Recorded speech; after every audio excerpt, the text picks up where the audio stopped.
fuck you, Tony.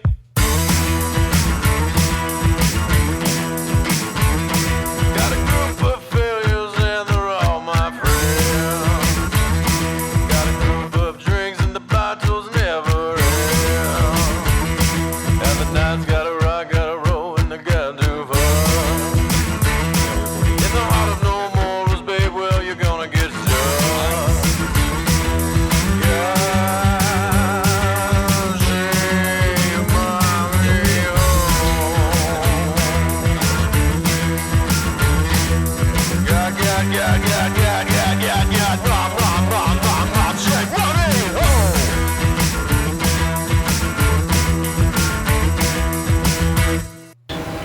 And I say bitch because that's what she was being.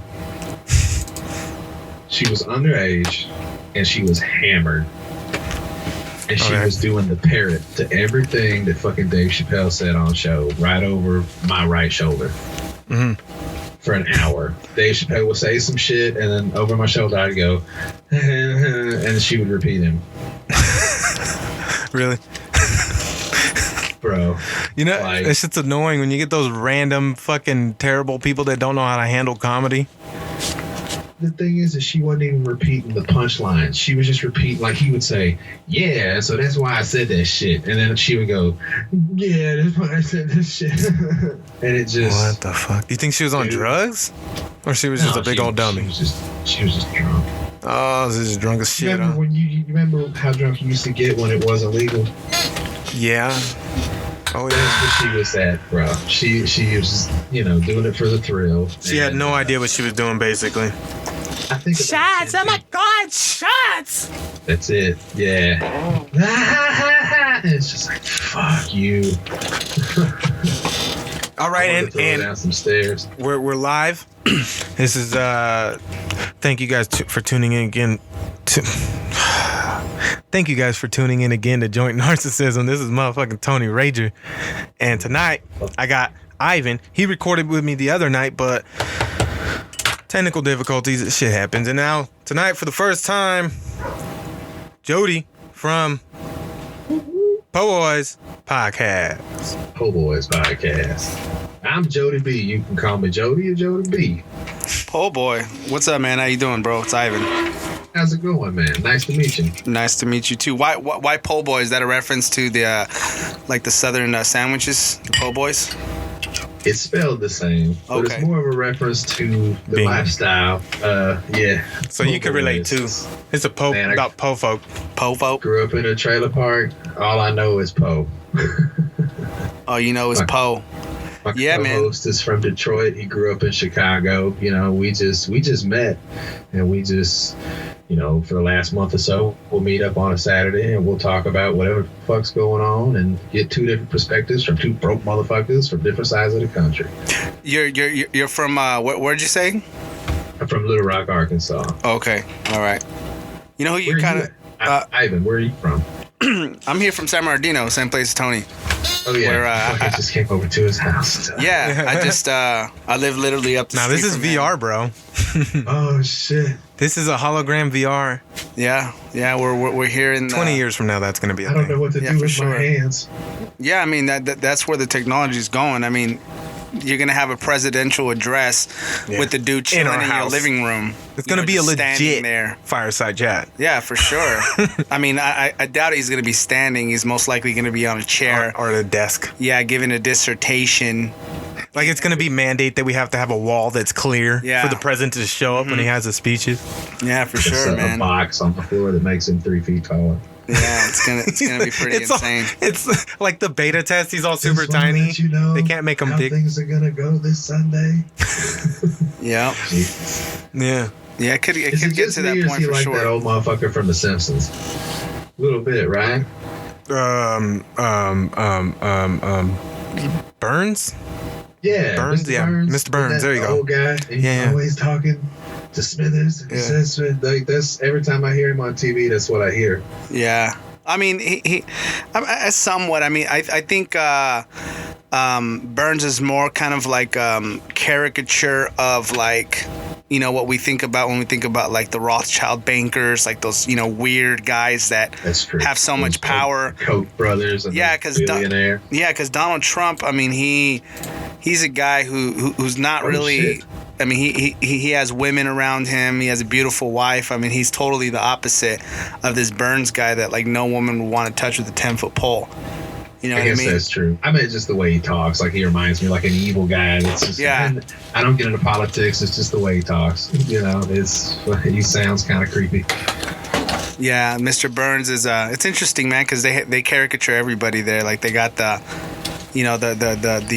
Christian, and then they have the lazy, deadbeat dad kind of, Mr. Simpson himself, and then the kids that are all bad and stuff. I mean, everybody they poke fun at kind of everybody. It was kind of like the first South Park, more mild form of it. Yeah, that was the beginning of South Park, Family Guy. Was the Simpsons? The Simpsons ran for that was like childhood shit. Time out. Look at this baby-faced motherfucker that just came up on the screen. Tony Ranger. God right? damn. You guys ain't used to seeing me without the beard. I look 18. Like motherfucking Santana in 1985. What the fuck, bro? It's weird. It's weird for me too. Every time I see myself, I get kind of weirded out because I'm like, God, I look so young. I don't look intimidating. I don't look manly. I can't even talk. You've been touching your face a lot, not the hair. Yes, like last night I grabbed my comb when I was up here working. I grabbed my comb and went to go start combing my beard, and there was nothing there. I was like, oh yeah, shit. It's already growing back though. Yeah, pretty quick. Yeah, I'll grow easy by December. I'll have a full beard again. Yeah, you gonna let it grow again? Maybe it depends. I'm deciding on whether or not to change my employment, and if I change my employment, I got to take my plugs out. I got to stop smoking weed, and I got to keep a clean face. Yeah. What you gotta stop smoking weed for, Tony? Because the company that I'm going to work for is ran by a bunch of old Republican type fools. Yeah. So well, that's what they make fake pee for. Yeah. You gotta study for your drug test, bro. It's a lot of work, man. I think it's a good idea. You put a bottle of this in your pants and you go Concentra and you pour that shit in a cup. They don't give a fuck if you cheat. It ain't a PO. It's just to cover their ass. Yeah. They don't give a fuck, man. No, I drive a truck. I gotta have an insurance policy. That's mine. I got this shit that they calibrate the machines with, so it's guaranteed to work. It's $50. Oh, shit. It comes in a little bottle. It's got a thermometer on the side of it. You fucking put it in the microwave for like 10 seconds, and then you strap a little hand warmer to it. You put that shit in your drawers. It's warm 98 degrees for 4 hours. It'll see what I do. Sorry. So yeah, I was gonna do that. I was gonna do that for a job that I had previously at K&N Engineering. I was running the apparel department. I wasn't running it. I was helping run it. I can't even talk right tonight. Use your words. Use the words. Yeah, I was helping run it. And fuck, I forgot what I was talking about. Well, you were saying that. Passing a drug test. Yeah. Okay, that's what I was gonna do. I was gonna pee in this little bottle. I have a friend pee in it, right? And then they gave me some hand warmers, and I was gonna strap it to my leg. But I never really had to do it. They didn't drug test me because they were like, they said they did the drug test, but they wrote on the paper, exclude marijuana. So I was like, fuck yeah, hell yeah, that's tight. It's interesting because I'm talking to two potheads. I don't smoke weed. Like I don't even really drink, and I don't smoke weed either. I can say something to you right now, and I don't want you to be offended. Oh no, not at all. But what I want to say is, shame on you for being in a place where it's legal and you can just go to the weed store. I'm still over here playing weed roulette with my motherfucking dealer. I don't know what I'm getting from weed. That's like some. You motherfuckers can walk into the store and buy some weed. Yeah, well, I mean, so bad. I used to smoke. I think it was like maybe around. I count the days kind of still. It's been like 80 days since I've been sober. I was on Xannies and cocaine and taking Molly and Narcos and stuff like that quite frequently. So weed was kind of weed all out. Yeah, weed was kind of the least of it. You know what I mean? I had my club card to a different, maybe 2-3 different dispensaries. I was smoking the these like it was like $10 what were they called? Oh, they were called Cavi cones. Oh yeah. Yeah, from this company. Yeah, cavi And, cones are tight. yeah, those things would get you super Yeah. high, like the highest I've ever been. So I mean, I roll joint or something like that. yeah, it's a pre-roll joint, and Like what they hash do in it. I think is I've they seen those. yeah, with bud, and then they put hash in it, then they dip it in some oil, and then there's Like wax in it. 800 milligram Yeah, cigarettes. it's Yeah, super. You get them here. They're a real treat because they're like $40 here a piece. Yeah, the company's called I think Cavi Gold that makes them, and yeah, I was buying those, smoking them all the time, and yeah, man. So I mean, I'm not by any means. Never was I predisposed to smoking weed. I just don't. I don't feel like it's If you have know. other shit to go along with it, you kind of gotta park it. It's all together. It's Yeah. all or nothing. Yeah, I did. I mean, if you do it, I mean, that's on you.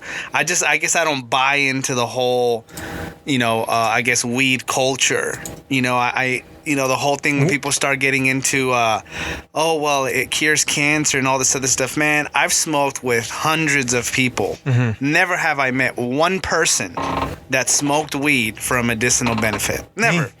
You met- smoke it for It's the medicinal? only reason why I smoke it. I don't do anything that is not I'll go with you on for that one too, Bubba. a medical benefit. Like without weed, I would suffer from severe anxiety and depression daily. It would destroy me.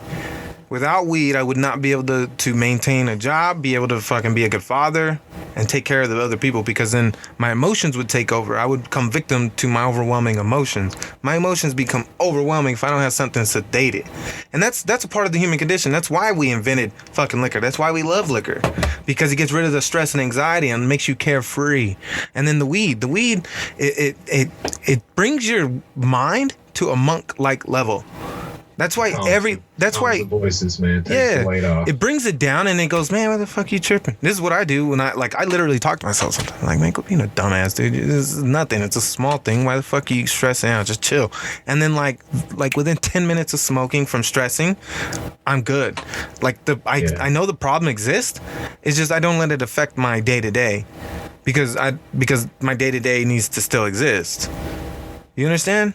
So it's like a psychiatric medication. Now, CBD, I promise you, it works. Yeah. I used it personally. CBD CBD is fucking amazing. It's amazing. It's seizures, glaucoma, Anxiety. It's all Everything, the good man. stuff without the high. So you really don't get any buzz. There- There's stoner. Yeah, I don't know too much about the CBD. I've read some That's stuff the about it. best Every stuff, time man. somebody has like a family member that has cancer, you get all these experts about how to cure cancer. I wouldn't say commenting. that. I wouldn't say that. like, hey, well, give them some CBD or all Yeah. this other stuff. But what I'm saying is like, I don't buy into the thing about that it's this end all be all plant, because I mean you talk No, about of course anxiety, not, you talk yeah. about anxiety and things like that. There are There are gonna be some medically people that it doesn't work on. It just helps you to but not there think are about also other avenues, medically proven ways like diet, Yes. exercise. I was gonna bring that up. All that is a holistic approach to mental. You have to do the whole thing, though. health. You have to do the whole thing, yeah. Because I mean, alcohol and stuff like that. It's not been around good. for a long time. It's not that great. It's only You a know what I mean? momentary band-aid. That's all alcohol. But I would say the same thing about marijuana, because True. I guess the ideal state for a human being is to not need these things in order to just be. Yeah. Because if you do need something that's outside of you, then that means that you still aren't over or You're not- healed from that whatever problem that it is. Yeah. Because you said apart from weed, then I'm this way. So if you didn't it. need It doesn't anything, really cure. It Right, just, right. It calms. That's probably the better. yeah, it's like a I Band-Aid, feel but you with the cure thing, because it's not a cure right. for anything proven, but it does seem to ease a lot of things. Or if you're gonna fucking die, it kind of makes you feel a little better about it, I guess. People with AIDS and shit, like, it's just, hey bro, there's nothing we can do for you. Why don't you eat this 2,000 milligram lemon bar and go to the fucking moon, cocksucker? Yeah. I had a buddy who was dying of cancer, and they were administering low doses to him, and I would kind of sneak over some weed to his room. He was actually staying over here in Pasadena. It's a place called City of Hope, where they take people that are terminally ill. I've been there. Yeah. Yeah, and we would kind of bring him weed, and he would use it because because the medication he was on from the chemo would take away his appetite. So he would try to reintroduce appetite to him by getting high. And I guess it worked to a certain extent, but not too much. So he didn't really like it too much. But I mean, that's the only guy I've ever met that was like, okay, this guy has something that's medically proven. I mean, not to say that your anxiety and stuff like that doesn't exist. It's more of a subjective type of illness. But when you talk there, CBD oil has been proven to basically end epilepsy. Yeah, to stop they it. Just recently started testing that too. That's a very new thing. And like CBD, except for maybe in California, has been a thing for a little while. Around the United States. Since it's like been very the new. 90s. Everything. Yeah, it just now is to where you can buy it. It's not illegal.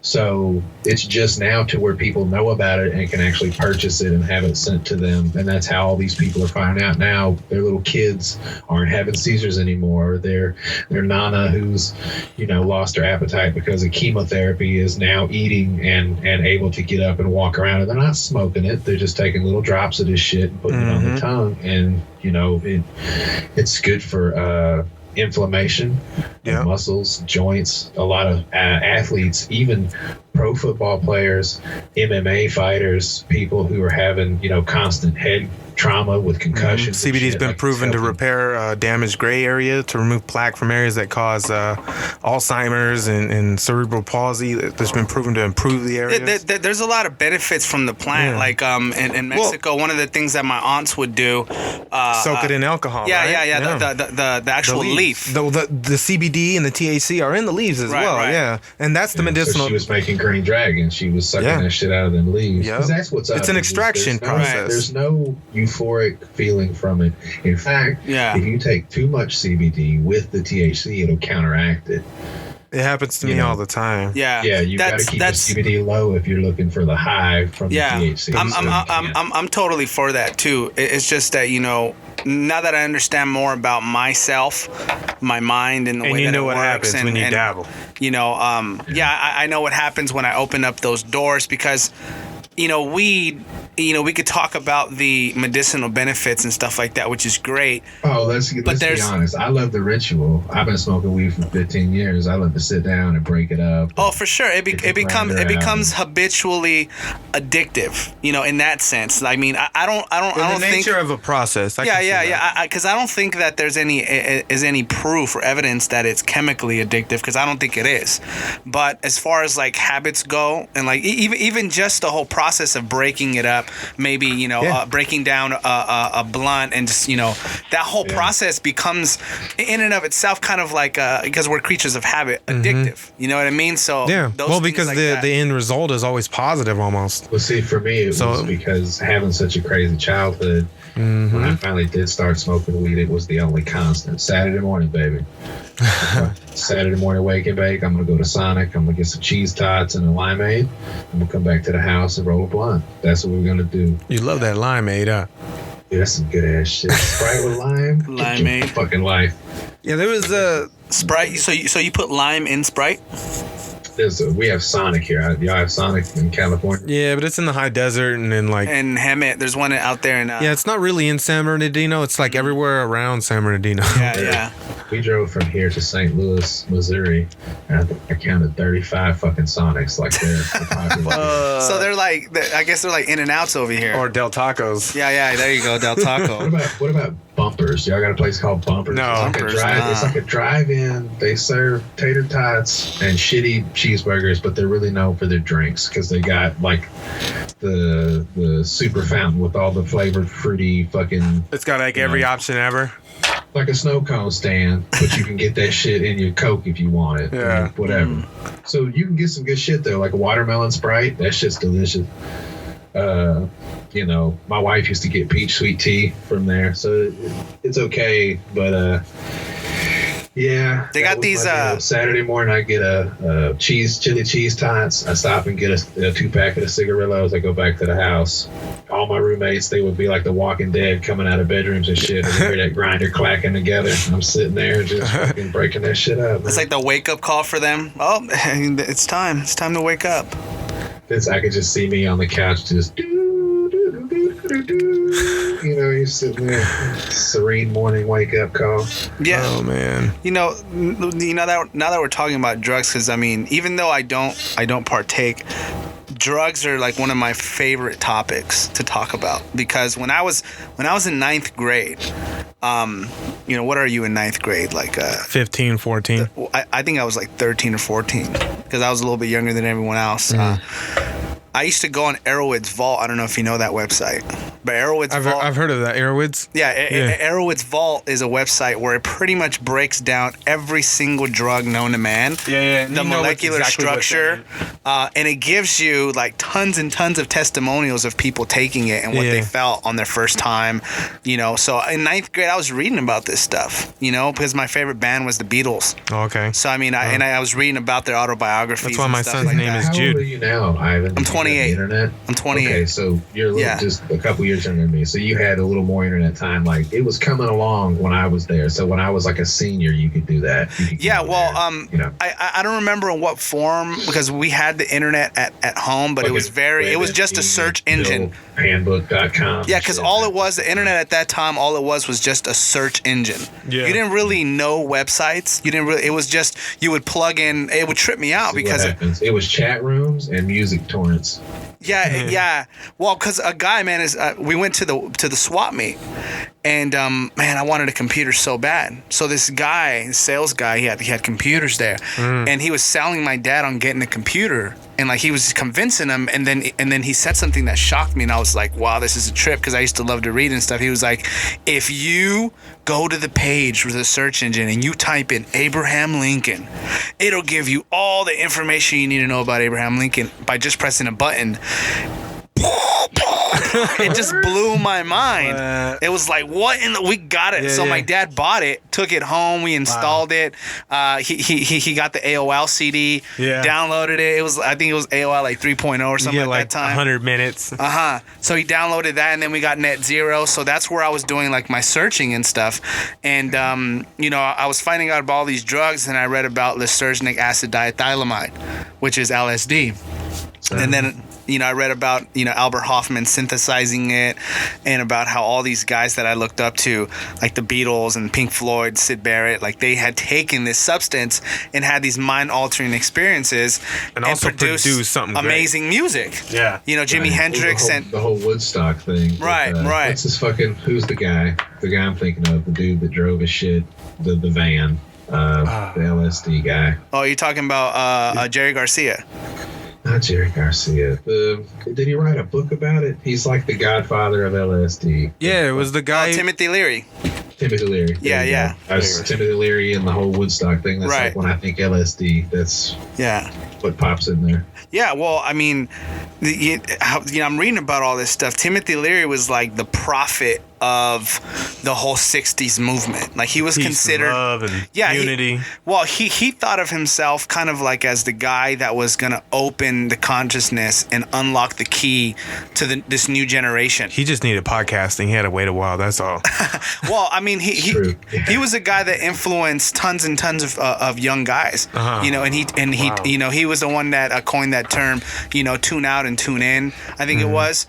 And then he was just showing them about LSD and its great benefits, because Albert Hoffman, he knew him personally. Yeah. So he's probably like an experiment himself. He was. He was like one of the first guys other than Albert Hoffman to take it. Okay. And then he ran with it, and then because of him, you have this ripple effect that went into pop culture and into rock music and into, the hands of, just the regular guy in Wisconsin that you see on that 70s show, type guy.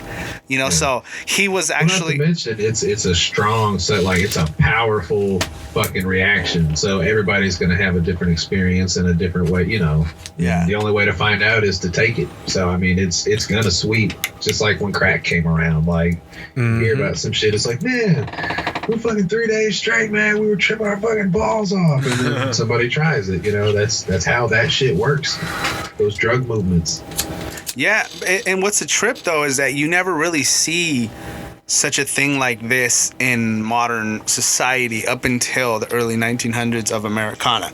Like if you look at old European cultures, you look at civilizations throughout Rome and early Greece, like this I guess revolution of substance use and drugs wasn't really as pervasive as it was in the early 1900s, which is a trip to me. The people they do like opium dens. Well, yeah, but it was like always the fringes of society. It wasn't like in your face in modern, like, you know, regular like the family life. And shit, Right. The people that thugs and the hooligans and outlaws. yeah. The people that were doing it though were witches and warlocks. They were the ones experimenting with different substances.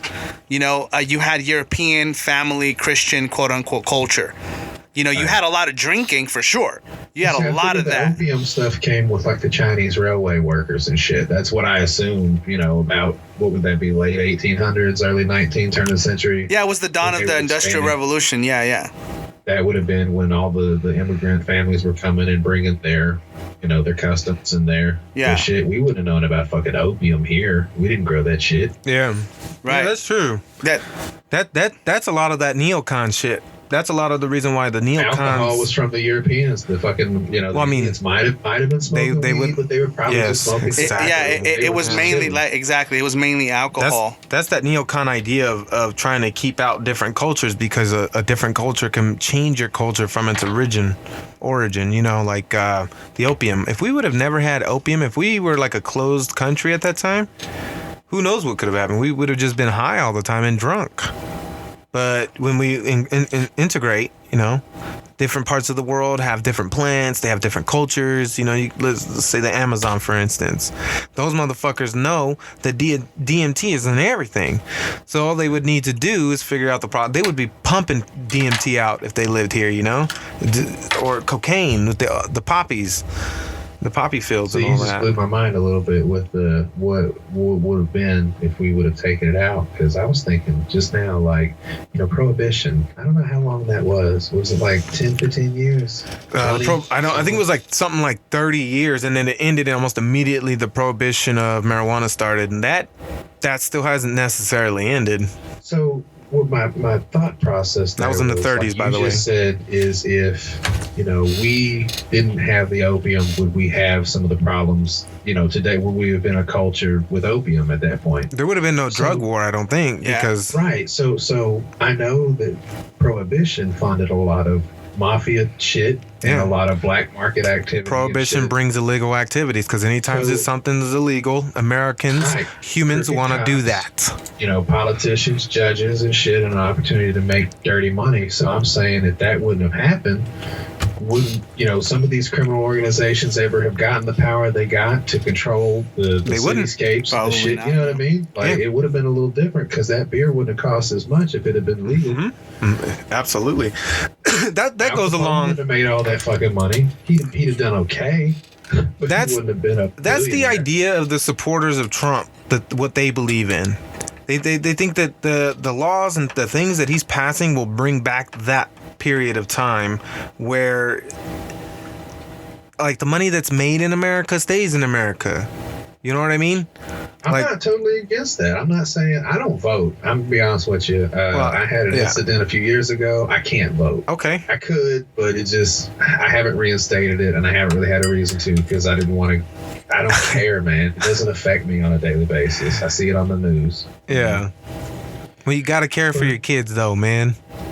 I know, but by the time he's fucking old enough, that motherfucker will be long gone. You know, like, I only ever heard about Jimmy Carter and Ronald Reagan. Like, I saw him on TV once in a while. Like, it'll be, that was Trump. The motherfucker was president. That's how I feel about Clinton. I was in elementary school when Clinton became president. Yeah, he's second grade. Here. That shit was all over. Yeah. Wow. See, ours is meth. The meth culture hit here. Same thing here, man. Same thing in San Bernardino. Meth is a son of a bitch. Heroin is one too. Yeah, I mean, like when you said about opiates, opium being introduced, if that would have been introduced here, you know, there's obviously different classes of drugs, but I think the most powerful one being introduced to the culture was LSD, because LSD, unlike opium, had the ability to change. It had a positive effect. Well, that's kind of, I think that's all has to do with perspective. But Well, I think anytime anybody becomes enlightened, it's I always mean, good. yeah, I mean, it depends on what, again, you view as enlightenment. Because, I mean, if you ask me, I wouldn't think that was so much of a positive thing. Obviously, I have my reasons, but what I'm saying is... but did those negative experiences taught you something, correct? It's kind of like... Okay, it's kind of like... The way I look at that is like this. Like, okay, I had, it's kind of hard to use this example because I kind of went through it, but let's say somebody had a really crappy marriage. Yeah.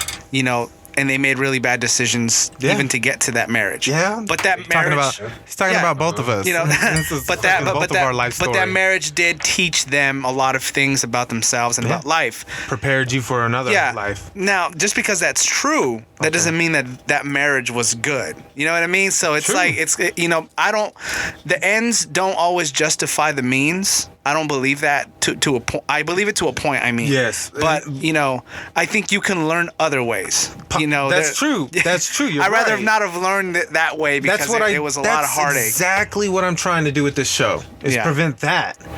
I'm trying to take everything that I ever learned through my po' boy's life. You know what I'm saying? So growing up the way I grew up, having to raise myself since I was 14, having to understand the world all by myself, it taught me a shit ton of shit that I was like, damn, I wish I would have known that. Like I would be far better off if I had this information when I was 14. Right. If I had this information when I was 14, I promise you I'd probably be a millionaire right now. If I had the information that I have now as to what it takes to make it in this world, what I need to do, I would be successful as shit. So I try to implement that in the show, and I teach it to my kids daily. I teach them to fucking basically fend for themselves and to learn, make them learn and make them question everything, and to try to be unbiased. Right. Because that gives you the most information, and being unbiased allows you to make the best choice. Right. Yeah. Going back to the LSD thing and its effect on the culture, I think it was one of the strongest things that affected the culture because LSD has the potential to reframe your mind and the way that you view reality. Yep. Change your paradigm in an Change your instance. paradigm, change the way that you perceive the culture. So you're being introduced to these different ways of thought in an instant almost. And it's accomplishing what like 20, 30 years of indoctrination could do. Like let's just say like you have America, right? The way that somebody views life or culture in Saudi Arabia is a lot different than we viewed in America. Mm-hmm. Now, if Saudi Arabian teachers were to come over here and to teach us for decades, after a while we would begin to think like them. Mm-hmm. That was kind of like what LSD did to a whole people. It introduced a new way of thinking to them. You know what I mean? Yeah, it's like a major culture. Yeah, for sure. I mean, and these were substances that before weren't introduced to the population. Well, aside from shrooms have always been around. Yeah, and I've done both. Uh-huh. But I think that LSD has powerful. Far more powerful. Yeah. Far more powerful. I've never done it. I've done LSD. I've done shrooms. I haven't done LSD. It was fun, it wasn't like some kind of, ridiculous. My problem is I've had a lot of trauma in my life. A lot of bad things have happened. And there's a lot of doors in my brain that I know that I've shut and just kind of let them be. And I've often heard that, LSD is kind of one of those drugs that just opens everything. And there's some stuff in there that I think needs to stay there. So, and I'm a dad now, I can't really be fucking around. I would try DMT. Oh, fuck yeah. I would love to. I still can't find it. About the acid thing, I just, I would have a hard time explaining that to my wife. Well, my thing is I knew someone in high school that was fucked up from LSD. And I heard another story of this kid. Got ate up with ecstasy, just. Yeah, I might have a friend that got ate up with X too. Yeah. Yeah, it's some of those things I'm just like I just won't fuck with because I've seen a negative outcome from it, and if it's something like a pill or heroin or meth, some shit like that, I'm not gonna do it. Well, it just hasn't had a positive outcome. When I tried LSD, it wasn't like pure. It wasn't like a blotter. Or like was it like a paper? Well, what it was ecstasy pill. Oh, and it had LSD. And it had in LSD. It? Oh yeah, I've done that. So I've done that. So but I had done ecstasy before. That shit's tight. And I know that ecstasy, when it was introduced during, I think it was the 60s, it was used, I don't know who synthesized it, but it was used by psychiatrists Yeah. as a powerful substance that would... It's the MDMA. MDMA was that. yeah, so... Powerful. Basically, it's like they use it in marriage counseling. Yeah, That's exactly. where it started. I forgot what the name of the type of a substance that it is, but they would use it. It's a euphoric. It's an upper. It's Yeah, but euphoria. MDMA is the one that I hear a lot. MDMA. I think it's like analogous or something like that. Analogous. Something of that Whatever. sort. I know what it is. It's something that basically gets rid of all the negative emotions. It's one of those euphoric drugs that create euphoria within you and just pure happiness. Yeah, so they would administer it to their patients that were having like he said, marital problems and stuff, lack of communication breakdown. Yeah. And then so it produced this really positive effect where you had a bad marriage, a husband and a wife that hadn't had a conversation for a while or were able to express their feelings, and all of a sudden during a patient session all these feelings were coming out. And then because it also had an element of upper to it, they started kind of, I don't know what happened, but they started selling it on the side. And in Dallas, this is the main place where ecstasy popped off. They started using it in nightclubs. And then that kind of gained momentum. So you had the best of both worlds. You had the up part that you want to party with, and you had the social aspect, which was... I thought that it was wasn't it a gay drug too? When it first came out, popular with gay dancers. No. Oh, for sure. There's an element there. Oh, man. Poppers. Dude. You get horny with the fucking ecstasy. That's why I thought. And there's an element to it, man. Yeah, definitely. I've explored the dark recesses of the human mind in my own dark human mind. And there's an element to the homosexual thing within ecstasy, Molly, and stuff like that exists. I could tell you some crazy stories, which is why now, in my personal life, I think that God has shown me, okay, Ivan, you've taken these substances, you've experimented, and you've learned what you had to, and now you know why, in the ancient times, why I told Israel not to touch sorcery, not to go after witchcraft, not to go to warlocks and witches to try to get wisdom, to stay away from those things. Almost like this Lion King thing where he tells, everything the light touches is our kingdom. But don't go over there to that bad place. Yeah, Simba. Don't go over there. What is that place called? The land of the carcasses or whatever? The Badlands. Yeah, the Badlands or whatever. That's kind of like what God was showing his people at that time. Elephant Boneyard. Yeah, the elephant boneyard. So everything the light touches is cool, but there are specific things that he tells us to stay away from. And I think that drugs is very much one of those things in the culture. And I think that came about because it pertains to what I've been saying about the cultural integration that's been going on in our society, the refugee coming in type deal. I think it has a lot to do with that as well, because what happens is those rules are created to maintain a way of life.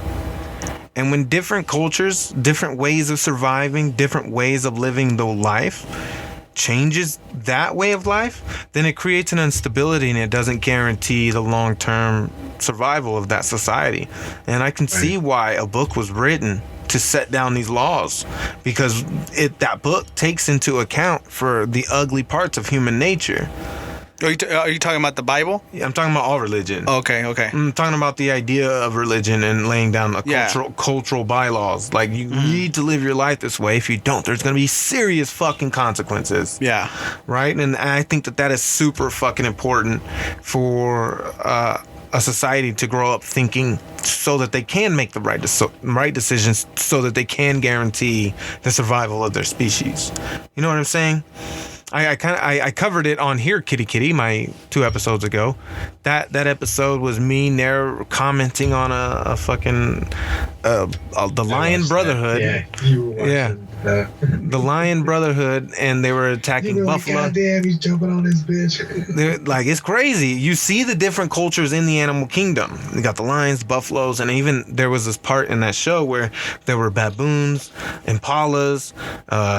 One of the I keep forgetting the name of this deer. It's like the smallest deer there is, and it's in Africa. It's just like this little tiny thing with little tiny horns. There was just a bunch of them, just chilling, grubbing. Caribou, is it? Caribou, yes, caribou. See, but the idea that I brought up is the lion, which I relate to outside cultural change, right? The lion is something that wants to come in and ruin everything. It's there for itself. But everyone else was there to eat. They all had a common cause. They all said, okay, we're going to live our life this way. So they were protected. The baboons, woo, woo, woo, woo. Everybody was like, oh, shit, son. And then the lion was like, fuck, there's no way I'm going to catch him now. The lion took off. With them baboons today. And that's why it's important, the nationalism, the patriotism is super important for America. It doesn't matter where the fuck you're from. If you're in America and you're in America for the certain set of bylaws that we live by, you don't do fucked up shit. You pay your taxes. Don't fucking run red lights. Do what you need to do, and you're good. Do whatever you want. As long as you're not breaking the law, do whatever you want. We don't care if you're gay. We don't care if you fucking... We don't care. I don't care. That's like the way I see the world. I don't care. As long as you're not affecting my way of life, I don't care. It's not going to hurt me to see you. I'm like, oh, look, there's that fucking guy. Well, that's the problem, is it gets real deep with me, and I'm sure hundreds, thousands of other people too. If it doesn't affect my day-to-day, I don't give a flying yes, and that's super politics, important. Religion. There's so much to it that I just don't have time for, man. I get up in the morning at 5 and I go to work, and I work all fucking day, and I come home and I see my kid, and I make dinner, and I give him a bath, and I go to bed. Rinse, repeat. That's the American life that we want to maintain. We want to be able to continue that. We don't want that to change. I don't want anybody that wants to be a fucking drag queen to stop being a drag queen. You should do whatever the life, liberty, and the pursuit of happiness. That's like the fucking motto. Life, liberty, and the pursuit. I should be able to have a good life. I should have the liberty to have a good life. And I should be able to find happiness. Wherever that is. As long as all of those things don't hurt anybody else. That should be it. Yeah. And that's the issue. That's the issue with Islam. That's the issue with radical Islamic. That's why we need to be hard on that culture. Is because, granted, the majority of them are great people. They're great people. But just like Christianity, just like every fucking group of people that starts a group, there's always some fucking dickheads that fuck it up for everybody else. You know what I mean? It doesn't matter. If there's there's one thing I learned in the military. It doesn't matter what you do. You can have 1,000 attaboys, one fuck up, and that's it. You're done. You're done. Well, that's life in general. That's exactly. Anything. And I don't see why that. People aren't gonna notice the 100 times you did the shit right. They're gonna notice the one time you fucked up. And that's what's going on with Islam. And I understand Islam is divided within itself, and that's why we have this situation that we have now with the destabilization of all these different nations. Like, they used to be ran by some pretty legit leaders. Like, they didn't have the Sharia law back in like the fucking 80s and shit, in the 70s. They didn't have it. They were dressing just the same as everyone else. Well, it's because you had a destabilization of the Ottoman Empire. The Ottoman Empire was very Islamic at its core. So then when what they called the Young Turks rose up in Turkey, they introduced a secular Islamic government. And that took away a lot of the old style Islamic-minded, more Sharia law-minded leaders within the that ones region. That followed it. They followed Muhammad. Right, because Turkey was one of the strongest powers in the region. For a long time. So once that was out the way, you had other countries follow suit. Like Libya, then you had liberations come in Syria and stuff like that. So you had a more secular government. But from the beginning of Islam, it was always very rigid. It was the caliphate. That's what Islam's all about. Yeah. I'm of the opinion that there's no such thing as quote unquote moderate Muslims. There's Islam and what it is, and that's it. Whether you adhere to it or not, that's just what it is, because it's kind of like Do saying... you apply that as well to Christianity? I apply the same thing to Christianity too. Yeah, Okay. I think there's only one true Christianity, and the reference point is very easy. Go to the book. What does the book say? Yeah. You know, that's the same thing for everything else. Now, you have different proponents of it. They may act it out differently, but what does the book say? And the reason why I feel like this about Islam is because I feel like this about the Bible. You know, that there's a true, clear-cut Christianity that not only we see in history, but that we see in the Bible. And I say that because I've read the Bible. Yeah. I read parts of it too growing up, but I mean, do you follow the fucking first book or the second book? What do you mean the first The book Old or the second Testament book? or the New Testament?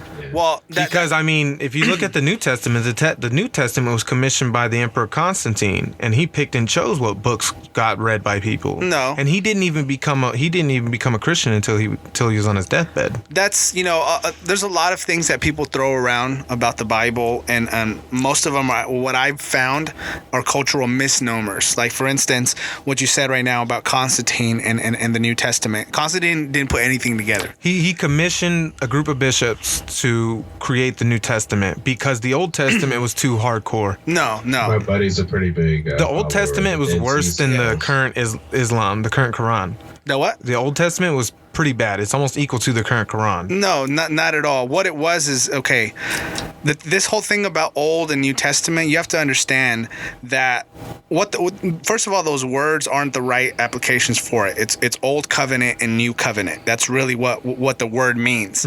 Now, Constantine, what he did was you have what we call the Edict of Milan. And the Edict of Milan was basically an edict that he gave to stop the persecution of Christians at the time. Because before him and his predecessors, a lot of governments were antagonistic against Christians. So But didn't they have the Christian Crusades during that time? No, Like they that was wiped out? that was after. That Oh, was okay. maybe All right. like All right, you go know, ahead, that was Karen. after Islam, because the Okay. Crusades were mainly against Islam. Okay. But the New Testament was already circulating all throughout the region way before Constantine. Because the New Testament, all it is, see, a lot of times when people look at the Bible, because you see a book, and then you know your mind automatically goes to the word Bible, and you think of it as one document or whatever. But I see it as it's a series of documents by a bunch of different people. Exactly, Yeah. because the word Bible, that's what it means. You know, you can have a It's like- Bible of anything. It's just an amalgamation of different information into one. So that's what the Bible is. And what we call the New Testament is just a series of letters written by mainly the Apostle Paul. You had Peter. You had also letters written to Timothy. You had And that John. was like 100 to 300 years after that period of time, so they had time to study the doctrine. Is that what you're saying? Yeah, it was already, you know, you go back to the first century, second century, you read the writings of, and these are non-Christians, for instance, you know, so that way you don't be biased. You have a guy named Well, Josephus. it's their opinion of what's going. It's their recollection and whatever it is that they have been seeing or have heard or what they're documenting at their point in time. Yeah. Well, Josephus was one of them. He was a first century historian who wrote about the Jews. He wrote about the temple being destroyed in 70 AD. And he talked about this fringe group of people called the Christians and how they had this doctrine about a Messiah and that they circulated and they were very quote unquote radical in their beliefs. I mean, they weren't killing anybody. But they're hardcore about what they believe in. Yes, but the opposite of Islam was, okay, these early Christians were being persecuted and killed for what they believed. Islam was persecuting and killing people for what they believed. You see the big difference there. Yeah. So when the apostles wrote what they wrote about the doctrine about Christ and stuff, they started, like, for instance, I'll give you an example. In the New Testament, you have the first a letter to the Corinthians, the first book of Corinthians. That is simply a letter that he wrote to a church in Corinth, Greece, that became to be known as the first book of Corinthians, in which he expelled a doctrine. He broke different things down to the people. And then you had another letter wrote to the Ephesians. The Ephesians were a group of people during that time who were in the city of Ephesus, who were a church. And these letters would circulate from church to church because the apostles were like these people that had authority to give understanding and doctrine. So that began to be circulated. This is 300 years before Constantine. Yeah. So, you know, he didn't put anything together. That's a huge misunderstanding that people put out. These books were already circulating already, including the book of Revelation, which was later penned around the year 90 by John the Revelator on the Isle of Patmos. Because John was a guy who followed Jesus, who walked with him.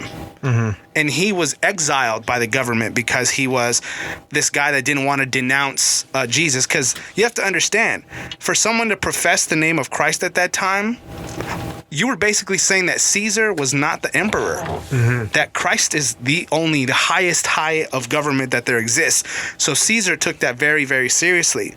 So you can get killed for that. So John got exiled on the Isle of Patmos, and that's when he wrote the book of Revelation.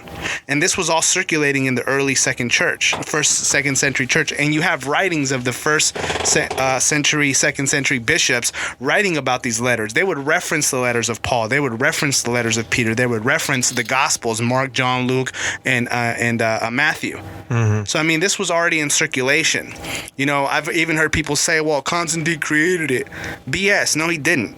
You know, he commissioned it. He didn't even commission it either. He commission a group of bishops to put together the New Testament? The Council of Nicaea, you're talking about the Council of Nicaea. The Council of Nicaea, all it was a meeting of the main bishops at that time to argue two facts. The canon of Scripture, what should be in Scripture, what shouldn't. Number two, the deity of Christ, whether he was truly God or he wasn't. But these things were already settled way before them. But because now, for the first time in hundreds of years, exactly 300, Christianity was becoming more mainstream, you had Constantine making a political move to try to cater to this group of people that were growing in his province. So there was more so of a political move, which actually, in essence, hurt the true church, because you had bishops now, you know, getting government money, as you can see. Yeah. And what that does to somebody is it corrupts them. Yep. So what that did was corrupted true Christianity, which now we have Roman Catholicism. That is how Roman Catholicism was birthed. And it had nothing to do with true Christianity. I didn't know that. I thought Catholicism's been around for a minute. No. Catholicism was birthed 300 years after the Bible was written, the New Testament.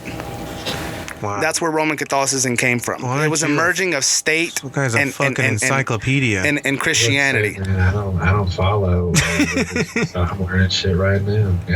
Yeah. I mean, I didn't know this stuff either. Man. It's nice to know that you at least know your fucking shit, because that's the problem down here is when I get into a discussion about my religious preference, which doesn't happen very much, I just get met with, well, God said so. Yeah. Yeah. Well, I mean, you're gonna go to hell. I don't want you to go to hell. Oh, yeah. So. For sure. I get. Unfortunately, man, a lot of people, you know, God is a God of intellect. He created the mind. You know, the Bible says to worship him with your mind, your soul, your spirit, and your mind. And in the Bible, it also says to know how to give an answer to every man that asks for the hope that is in you. Now, just like in all echelons of society, there are smart people and there are dumb people. Some of those people don't really know a lot of information, but that doesn't mean that they're not really Christian. They just don't know how to really explain to you. I'm a little bit of a different cookie because I didn't believe in Christianity. I used to believe in Buddhism. I was heavy into Eastern mysticism. I believed Christianity Jesus was originally a Buddhist. Nah, he wasn't a Buddhist. Yeah, there's a story from Buddhist religion about Jesus coming and meeting with the actual Buddha at the time. Yeah. There's a whole story about it. And it was during that period of time that he was missing. There was that gap. It was during that period of time that he did his soul searching or whatever. Yeah. And if you think about it, that explains perfectly why he was so angry at the world when he came back, because he learned about true enlightenment. He met someone that didn't even know about God and was like the most godly. Right? And he was like, it's possible. It's possible for these humans to achieve this. So I think maybe he came back with some teaching. And that's why he was like, fuck this bank. Fuck you. No. I'm the Christ. I don't care what you do. I'm the bee's knees, elbows, and the arms. No, I mean, he would have disagreed, vehemently with the teachings of Buddhism, because Buddhism at its core is an atheistic doctrine. It doesn't believe in a God. Jesus Christ, time and time again, said, "I do not come on my own token, but I come representing He who sent me, the Father." So he was taught and learned in Old Testament writings of the prophets. So he already knew his worldview. He didn't need Eastern pagans like Buddhists to teach him anything. If anything, he would have rebuked their doctrines because they'd never align with what he believed. Try this train of thought. The idea of being one with God is being one with yourself. God is us and we are Him. Correct? That's what the Bible says. He created us in His image. No, the Bible doesn't say that. The Bible says that we were created by Him and that we are, in fact, an extension of Him, but in the same way that, your son is your son, but he's not you. Yeah. He's part of you in a sense of like he's also another human being, but he's not you. Yeah, but I have this expectation for him. There's this path that I expect my children to follow. Right. And when they stray from that, it angers me. Correct. So I would imagine that God would want us to follow in His footsteps, and if God is holy and God is almighty, and you would want the goal for your children to reach that ultimate level, and for humans it's enlightenment. There's nothing greater than enlightenment, because you need nothing in enlightenment. Nothing. You get your basic sustenance, your basic living provisions. You don't seek fame, you don't seek glory, you just seek happiness and contentment and balance and yin and yang. Like, I don't think personally, from my, this is one of my theories, I think all religions come from the one religion. I think that just as when Pangea happened, when our planet divided, I think over time the game telephone got played over and over and over and over, and then the story changed a bit. The characters' names changed as the language changed. They all run on the basic tenets of goodness and being one with God and being one with your creator. Although some of them, they have sections of craziness. We all know that. But that goes along with everything. Yeah, everything. Because humans, we tend to fuck shit up sometimes. But it's our purpose in life. The purpose in life is to attain ultimate knowledge. Ultimate knowledge for the human being is enlightenment, because that's pure freedom. Have you ever met an enlightened person, Tony? Like somebody you could look at and just go, that motherfucker right there. I've listened to them. I've never met them because I haven't had the benefit of leaving this shit town. You know who I think is enlightened? Like, if you were to ask me, like, just based on what you just said, somebody who just is all out of fucks. Everything's right in the world, happy every day, every moment. You know who I think is enlightened? Who? Bill Murray. I would. The way he's portrayed, yeah. Like a motherfucker. The way he's portrayed. Wanders around the world. Bill Murray, the comedian. Oh my God! You think he's enlightened?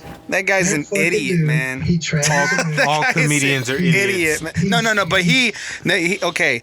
Old school gangster rich now. He fucking drives around. He takes taxi rides and makes the dude practice the saxophone in the back seat because he. Hold on. Is he the one that has? Did he do the documentary Religulous? Is that him? No, Religulous? No, that's not Bill Murray. Who's that again? That's someone else. Murray's from the Ghostbusters. Yeah. I'm tripping, man. I'm talking about sorry. the comedian. You're talking about Bill Maher? Yeah, I'm talking about Bill Maher. Yeah, no, not Bill Maher. I apologize. Bill Maher is not enlightened. Yeah, that's what that. Okay, now you see why that was my reaction. Yeah, no. Because I was like, "What in the world?" I was sitting there going, "What the fuck is this problem?" No. Bill Murray, dog. Yeah, no. Yeah, Bill Murray. I find that a lot of the top comedians are always the closest you can find to him. Like Ari Shaffir is enlightened as shit. He said, fuck Hollywood, fuck my friends, fuck the phone, fuck the email, fuck social media. Shut it down and just went traveling the world. And just to meet new people. Just to meet new people. That's all. That takes a level of fucking legit enlightenment. Like, no fear. Complete trust in the universe that it's going to work itself out. That's next to godliness, man. Because you understand that whoever's controlling this fucking bus is going to take care of it, and you don't need to worry. Just I think God is within us, and I think on a personal, I don't think it's this all encompassing deal, this community deal where we need to go to church and we need to follow people. I don't think God is that. I think God is us, within us, and it's our job, our duty, our soul's purpose is to achieve that. You know what I mean? Yeah. Because once you achieve that, you're good. Yeah, because when I hear you guys speak, you say a lot of things like I think. Well, I think it's like what is your reference point? Where do you get these things from? Because realistically, anybody could say anything about what they think about God. Or it's like, well, I think God. Well, there was a time where people thought that God was a tree. You know what I mean? There was times when people thought that God is the provider, was the sun, that he was, Yes. and then later on, through science, we found out that the sun hasn't always existed. Mm-hmm. You know what I mean? Well, whether none you of believe this has it's always a millions of years old or whatever, or whatever, that it came to be. Some people even thought that, the universe. I got you. And then we found out later on through science that the universe was also, it came into existence. You know what I mean? So there's a multiplicity of ideas about enlightenment and God and all this other stuff. And that's the thing about Christ. And this is why when you do bring up Christ in a public conversation, and obviously, like my man over there, he said that, there's people in his area that just very simplistic about how they talk about Christ. It's just everybody already knows. Hey man, unless man, you better believe or burn. You know what I mean? Like it's like that doesn't do anything for you. The biggest thing that I notice here, and I appreciate the fact, like I said, that you're enthusiastic about it, because it's not something you get here. I think what happens here a lot is, God and church and religion is just kind of pounded into you from a young age. When you learn about death, very young, and other things like that. That's kind of your first real exposure to it. Yeah. Christmas, you get kind of a fucked up little story form of Easter. You might find it a little bit more, but you don't really get the meat and potatoes until you get a little older. Till you grow up. And the thing is here is, a lot of people, I think, turn to religion here as a crutch. Yes. And I'm just telling you, how I feel about it. Like, it's nice to know that you actually may be enlightened to what you're interested in it. You're enthusiastic, you know what you believe, and you stick to your guns. A lot of people here are just desperate, and either drugs or a shitty family environment or prison or something, and they become driven by the idea that if they do good, then they're going to get to go to heaven or not go to hell, or it's really weird. You don't see a lot of people that seem like they're doing it for the love of the game. They're just doing it to make sure that they're getting their points in, or they've just come from like a rehab or a drug thing or a life crisis to where they're having to, reset. And some people it helps. Some people, they get a little overbearing with that shit. Yeah, for sure. I mean, that's kind of... That's really pervasive here in America, because the Christianity that we see here in America, again, and you talk about having a reference point and going to the book to see what it's really about, it looks nothing like what you read in the book. And really, my belief in Christ doesn't come from an institution. It doesn't come from an organization. It doesn't come from a denomination. It doesn't come from a religion either. Mm-hmm. The only mention of religion in the entire New Testament is in James chapter 1 verse 27, and it says that true religion is this: that ye visit the orphans and the widows in their distress, and that you keep yourself unspotted from the world. It has nothing to do with the system, clergy, all this other stuff that we've made up. All that is man's traditions.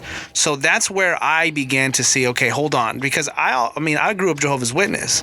You know what I mean? And they have a very tough. So they have That's a very fucking tough to live in America and be a Jehovah's Witness. It was a trip. We didn't celebrate anything and had no birthdays. So I grew up with a very rigid. So I was the last dude that wanted anything to do with religion because of the way that I was raised. Yeah. So, but when I started to actually, and here's what made the difference for me. when I actually, because I'm the type of guy that you're not going to tell me what something is, I'm going to find out. So what I did was I began to study that book. I began to read that book. I began to, dive into it 3-4 in the morning, reading it every day. And what I found was something very interesting, that what I thought Christianity was, the Christianity that I've seen here in America, the buildings, the pastures, the money, all this other stuff, had nothing to do, had almost nothing to do with what I read in that book. And you know what that did for me, man? It excited me. I was like, wow. I could hear it. I was like, wow, this thing, this thing is something bigger than what I even thought. And if people just grab a hold of this, man, this can change the game. So when I hear people talk like you guys and talk about Christianity, it's always from the reference point of what you see, because it's not your fault, it's though. from observation. Yeah, it's from observation, and it's not your fault at all, because and that's what why, else are you going to go off? That's why I use keywords like theories, and this is what I think. Right. Is because I take into account is that I don't actually know. Right. That's the point of this conversation, is you're dropping a lot of knowledge on somebody that doesn't know the historical facts because they haven't done the research. But what I do is I take what I do know about a lot of stuff, and I apply it to the whole pie, like a puzzle piece. Right. You know what I mean? And I take what I know from history, from anthropology, what I know from geology, what I know from basic science, and I theorize in my mind, and I use my imagination, and Einstein even said it himself, that's the best part of science. Is because without imagination, you have no tests, no theories, no fucking nothing. You have to have the imagination first. You have to think of it first. And that's also why I think God is in us, is because God knows everything and he sees everything. And if he is not in us, how the fuck are we talking to him in Arkansas right now? Well, yeah, I mean, you know what I mean? I think there's a spark of God in all of us, but I do not think it's the God that the Bible teaches. I think it's just the God that created something, or it could even be something more minute than that. Right? We could be we could be an atom in a whole nother body in a whole nother universe, just based on our solar system and how we can observe atoms and what their things are. We don't know anything. There's an endless possibility of things. The possibilities are endless, but it comes down to a simple, basic way to live your life. That's what it is. Don't fuck with me, and I won't fuck with you. Do good, attain knowledge, growth mindset, and just don't do no harm to anybody. Just don't do any harm. Like, I think that's like super easy. I feel like that's, huh?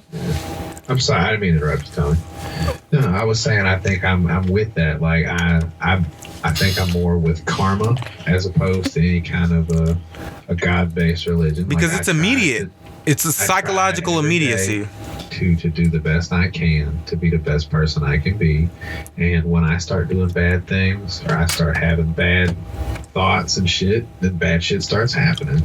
Yes. If you stay positive, we learned that the hard way. Then good things will usually work out. Now, I had a near-death experience, and I almost died. You said that twice. It's kind of a fucked up thing, man. Like, what happened? When I was a year old, I was beaten almost to death. God damn it, dude. And then a year? Son of a bitch, man. Oh my God. Why you gotta bring it down like that, dude? That's some dark shit. That makes me hurt inside. Listen. Jesus. By your parents? Ivan has a dedication to what he's talking about here, and so I need to come in from the other angle. I don't subscribe to it. I would never shit on somebody for what they believe or what they think. It's not in me. But the fact is, I have lived through a lot of very, very traumatic things in my life, and times where I prayed and I hoped and I said, what kind of a God would leave a person in a situation like this? And I got through it. And then at 16, I got shot in the face, and I didn't see a light. I didn't see anything. It was my will alone and a bunch of doctors from different countries with different ages and ethnicities and gods on their side, I guess, that put me back together. And I don't know. I think that was the day it stopped. Like, I just, in my mind, it's me. It's all me. I've got to do the best I can do before it's my time to go. Yeah. And I'm going to try to keep a good attitude. I'm going to teach my son to be a good person. But at the end of the day, No one else is going to do it. Don't do it for somebody else. Do it for you. Because you're the only person that can control your future. You know, I hear every day, God had a plan for you, and you're not done here. And I'm still trying to figure out what it is. It may have just been to make my son and try to teach him some shit. But, Well, you started a podcast. well, that too, yeah. Podcast is the modern day fucking soapbox. It's a white boy hobby. That's what it is. It's like, I'm Mexican. I'm gonna start one. You Now you would have a fucking good. You should join my shit. I'll help you do everything, so you don't have to study and fucking do all this extra work and fuck up and ruin your chances. Because there's a time frame from when you start that would boost your potential shooting up. See, that's what Like, we're there's a lot of talking work. right now Well, I is, mean, I've kind of my done. co-host both dads, and our schedule's so tight. You got to be on point and post Yeah. the fucking episodes on a regular basis. Yeah, and we're working at that now. I've kind of laid the groundwork for it, but I mean, man, that's crazy to hear about, you know, your life and stuff. And you know, when you talk about God, when you talk about things like this, man, it's always very, very personal. You know what I mean? There isn't anything. It's subjective. Religion is very subjective, and that's why it's a hard subject, because everybody has an opinion on it, and it's going to be a little different. Yeah, for sure. There's an element of subjectivity to it for sure, but you know, you know, I got handed a bad deck of cards too, and I think a lot of us have. And that's not at all. In this conversation, Yeah, for knows sure. What it's like to have a rough road. Yeah, and that's not I'm at all just to saying, compare. Like, those moments when I needed the enlightenment, I didn't get it. Right. I just had to put the weight on the shoulders and keep on walking. I hear you, man, and that's not at all to downplay your experiences or anything like that, man, because that's tragic, bro. I think everybody has a level of Empathy. I mean, should, not everybody, but we need to have a level of empathy for one another. Basic. Well, that's. I mean, we all have it, and it's a lot of times the people that have been through it that weren't psychologically fucked by it, like to the extreme, that are the ones with the most empathy. We are the ones that change the world. Almost always, we are the ones that change the world. What you said earlier about the medical pot and stuff. That's why I smoke pot. It's the PTSD, man. It's And I what think keeps pot my is from head on God. straight. It's what I think any I think soldier, anybody who has seen, you know, death and gunshots and violence, and it's like a Band-Aid for your brain, man. And I think anybody who has lived through traumatic stuff should definitely give it a shot. Yeah. Yeah, I mean, it's a game changer for some people, because I know that if I was left alone with just the thoughts in my head. Yes, me too. Yeah. No, yeah, definitely. And that's why it scares me, Sean Spicer or whatever the fuck his name is. But there's a phrase, there's a passage in the Bible that says that, I'm going to paraphrase it because I don't know it exactly. Basically, there's a seed for every need. Seed for every need. That's a paraphrase. Just to break it down to real quick. There's a seed for every need, and God put it here for us. Yeah, And that's why I believe marijuana is God's greatest plan. Well, I think the scripture you're referring to is that when he created the plants and he created seed-bearing plants, Yes. for our usage. I mean, yeah, you know, it's But it funny. could be possible that marijuana is the fruit of knowledge, because it is enlightening.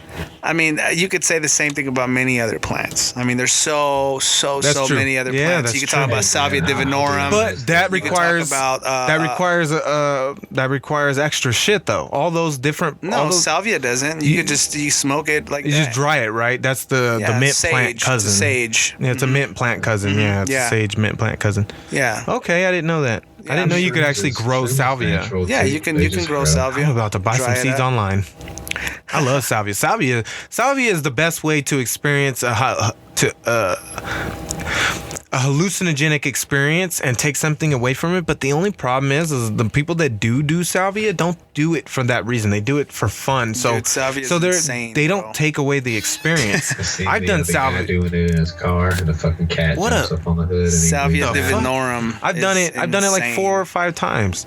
And I've done it a handful of times, too. after the first 2 times, I went into it from an intellectual standpoint. Like every time I do something now, it's more for like I have a better understanding of myself and why I do things. Like once a year, I have to do mushrooms because mushrooms bring me back. They bring me back. They take away the anxiety and the stress and the fear and the hopelessness. It rips it away and it makes me go, I can fucking do this.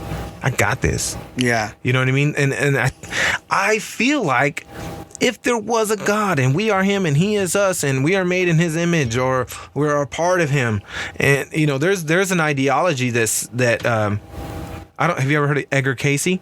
No. Okay, this is you need to dive deep into Edgar Casey. It will change your life. He is the America's first and only first renowned ever studied psychic ever. He was like around the 1800s. I have a book on him somewhere in this fucking He's a heap hole. psychic? Yes. Oh. Okay, this is gonna throw you off. He's more. No, it's not gonna I guess throw you me would off. say he was more of a modern day prophet. Yeah. Hey, More. Tony. Yeah. Hey, I hate to stop you, bud. I'm gonna have to get off here, man. All right, man. No problem. Thank It's been you. a pleasure talking to you, Tony motherfucking Ranger. Woo woo. Hey, man. It's a pleasure to meet you, brother. Pleasure, bro. And I hope to talk to you again in the future. For sure. You Yeah, guys man. have a wonderful evening. For sure. You too, man. You too. I'll have this episode up. What's today? I'll have it up like Wednesday night. That's cool, bro. All right, Take it brother. easy, man. I appreciate you having me. Thanks. Peace. Cool. All right. What was I saying? Will it continue? Yeah. We're Oh, still okay. recording. What was I So saying? you talked about the psychic Edward. Edgar something. Casey. Okay, so Edgar Casey was like one of the first renowned psychics, and I read it. I read not the entire book. I read part of it. It gave me like up until a certain point. But he was basically a kid that grew up in the South. This was during a time where education wasn't a privilege, where you actually had to pay to go to school, and it was a lot of work to get to school. You know, wood shacks and hunting and chopping wood for fire and that type of shit. He wasn't a very smart kid, right, growing up, and he wasn't very good in school, and so he was, you know, back in those days, religion was America. Everybody was Christian. Right. Yeah, everybody was Christian back then. So he went to somewhere where he met this guy where he said that I've read the book 12 times this year. I read the Bible 12 times this year. And then he set a precedent for himself. He's like, all right, this guy read the Bible 12 times. I'm going to read it twice a month or whatever. You know what I mean? Probably less. Like the guy probably read it 3 times in 1 year, and he's like, I'm going to read it once every month. And he did. He killed it. Boom. And then like he just continued that method. Okay, so then it jumped to the story of him trying to do homework with his father, trying to do his studies with his father, and he just could not get the fucking answers right. And his dad would just beat him, boom, boom, beat him. And then he goes to school, he gets in trouble for something like falling asleep or whatever, and then he comes home, he does it again, and then he goes, Dad, I'm really tired. Can I take a nap? All right, it's not exact. So he takes a nap, but he sleeps on top of his school books. All right. Let's stop right here. Let's take it back. He used to have this little hideout spot where he'd just go hang out by this creek or whatever. He had a hammock and he had like this little whatever he built for himself. And it was after that one time that his father was whooping his ass for not getting the studies right. Falls asleep. And this was after the period of time where he read the Bible a shit ton and he dedicated his life to Christianity and the way of God. And I'm really paraphrasing here. You're missing a lot of information. He's napping on the hammock, and he said a beautiful lady appeared to me from the lake, and said, he has seen you, and he wants to offer you one gift. And he goes, any gift you want, you can have it. And he said, I just want to help people. And she goes, it shall be done. And then he goes and he wakes up from his nap, you know? So he goes back, he does his studies. He can't get it right. And his dad's whooping his ass. He's like, Dad, can I take a nap? I'm really tired. And he takes a nap. He falls asleep on the book. He knows every answer in the book. Every answer. And his dad beats his ass because he thinks that he was fucking with him the whole time. Right? So let's jump forward 15 years. He discovered that he has the ability to attain all knowledge. All right, he doesn't know that precisely, but reading the book, that's basically what it was. And he would go into these trance-like states, right? And people would come to him and they would ask them questions. He would be like, "Oh, I'm sick, and this and this and this and this is happening." They would explain all the symptoms. He would be in this trance-like state, and when he would talk back, he would like have a different voice. It would be different from his normal voice, you know. Granted, it's not like it's probably just like changed by his vocal cords, but. And he cured so many people. Was documented, and to this day there is a university dedicated to him, Edgar Cayce University. There's a place dedicated to him on the studies of him, and there was even a reporter that made his name on debunking snake oil salesmen and like shitty doctors that try to scam people. But the thing was, Edgar Cayce didn't take a dime from anybody. And there was this and the guy that wrote this book was that guy that liked to debunk people because he showed up and, you know, did his reporting or whatever. And there was nothing. He could not disprove him at all. Nothing. There was nothing he could disprove at all. He even predicted a medicine that wasn't invented yet. He said, "You need to take this medicine. We don't even know what that is." Cured people of diseases that ravaged back in the 1800s or whatever it was, you know, and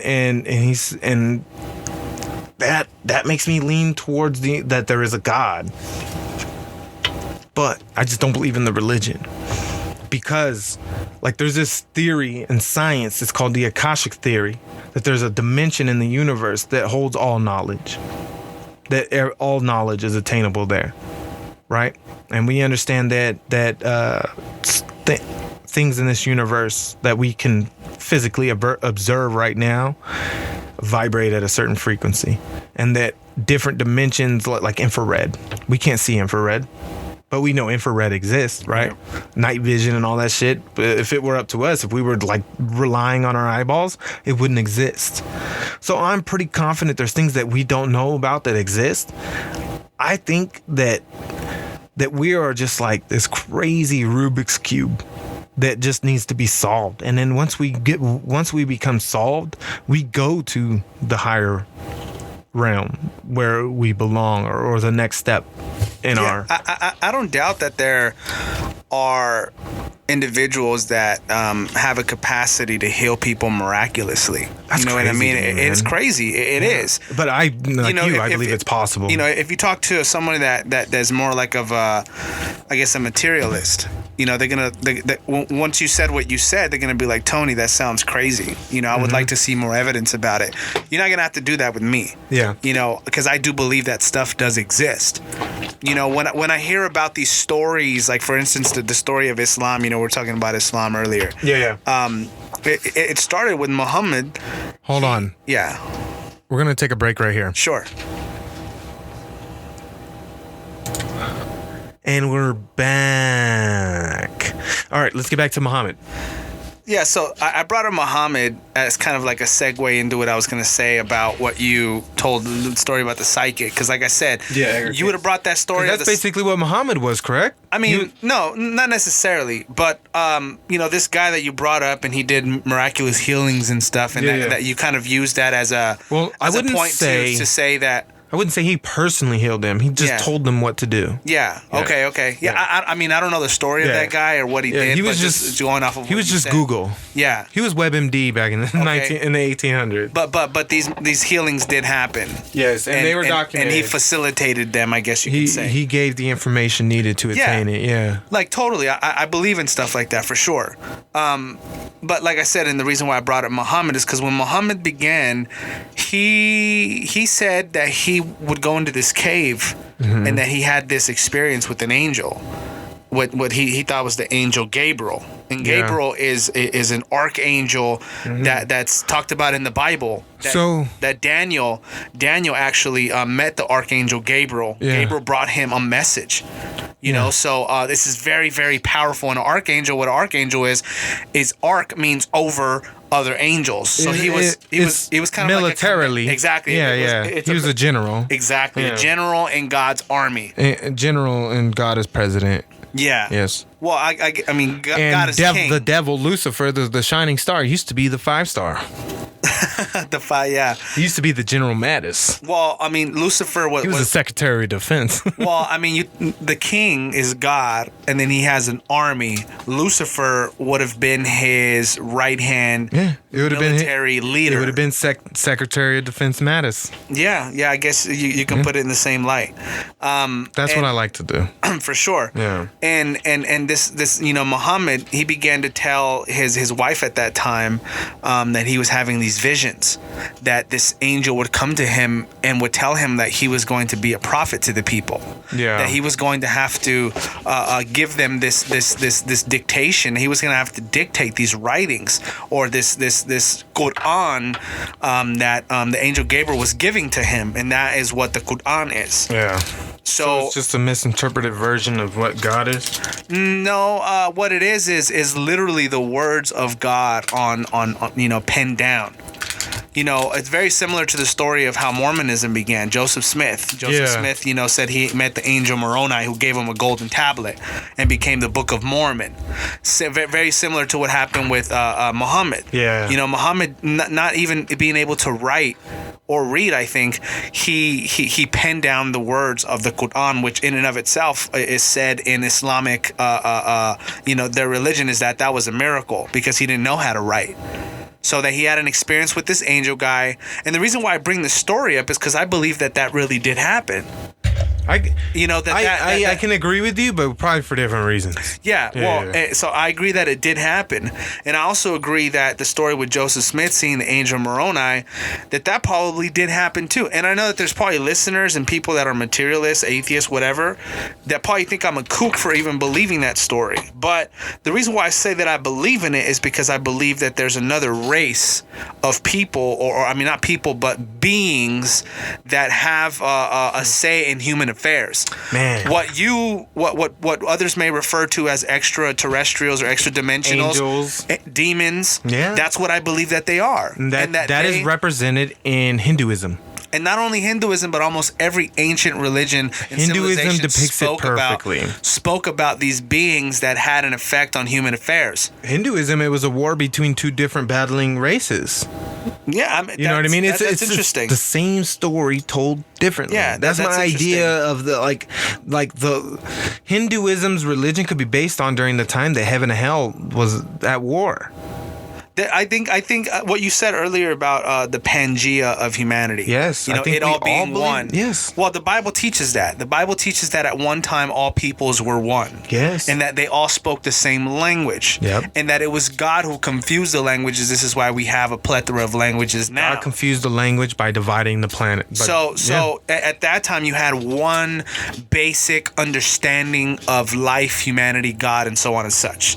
And when God confused the languages, these people went on to different parts of the world and formed bands, formed tribes, and they took their stories with them. And like you talked about the whole story about the phone playing the phone game. You tell it, you retell it, the other generation, and then by the time the third, fourth, fifth, sixth generation, it's a lot different from the original story. Embellished. It's embellished. It's super. They add other elements to it. They add artistic elements to it. That's part of the reason why I can't follow religion, but I can follow the basic tenets of it, because I look at it and then I take away the cultural part of it and I look at the rules and like, this is why you should live your life like this. Like back in those days, homosexuality definitely a sin because the human race was barely holding on. We were dying from dysentery, fucking probably malaria. You know what I mean? All these infectious diseases that we have cures to now, but back then we probably didn't. And it was like societal rule, like, okay, don't eat pigs because pigs are filled with parasites. Filled with parasites. If you don't cook it right, you could get that parasite and you could die, and that could diminish our society. If our society's dying off, our society won't last. So there's these like classes of rules set in place. And I'm not saying that doesn't diminish the idea of God. It just diminishes the idea of religion because it's almost a lie. They say, oh, because of God you need to do this. It's like, rather, you need to do this because it's for your greater good. And at the end of the day, doing the greater good for yourself and for everyone around you is next to godliness. Yeah, well, once you understand these biblical concepts and why God said to do certain things, then it all makes sense.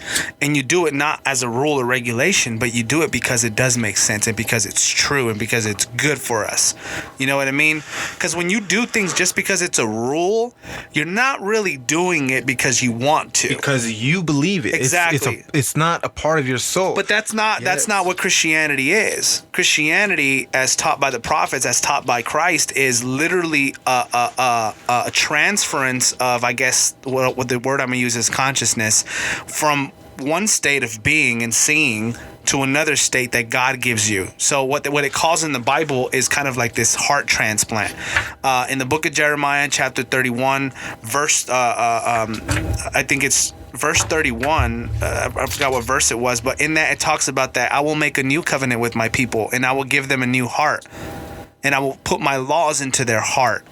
Man, that's so deep because that's what I want to do. Well, that's the sole drive of why I'm doing I'm doing is because I want to put a new heart into this culture. I want to put a new set of views to live by so that they can be better, so that they can thrive, and so that they can be successful. Because I understand that those views, those set of rules, are what missing in our society. But here's the thing, and this is the teaching of Christ, man, that he takes the human, the person that is seeking the truth. See, because Christ talks about himself. He doesn't talk about a philosophy. He doesn't talk about a religion. He doesn't talk about knowledge or wisdom. He talks about himself, a person. And he says about himself, he says this. He says, I am the way, the truth, and the life. No man comes to God except through me.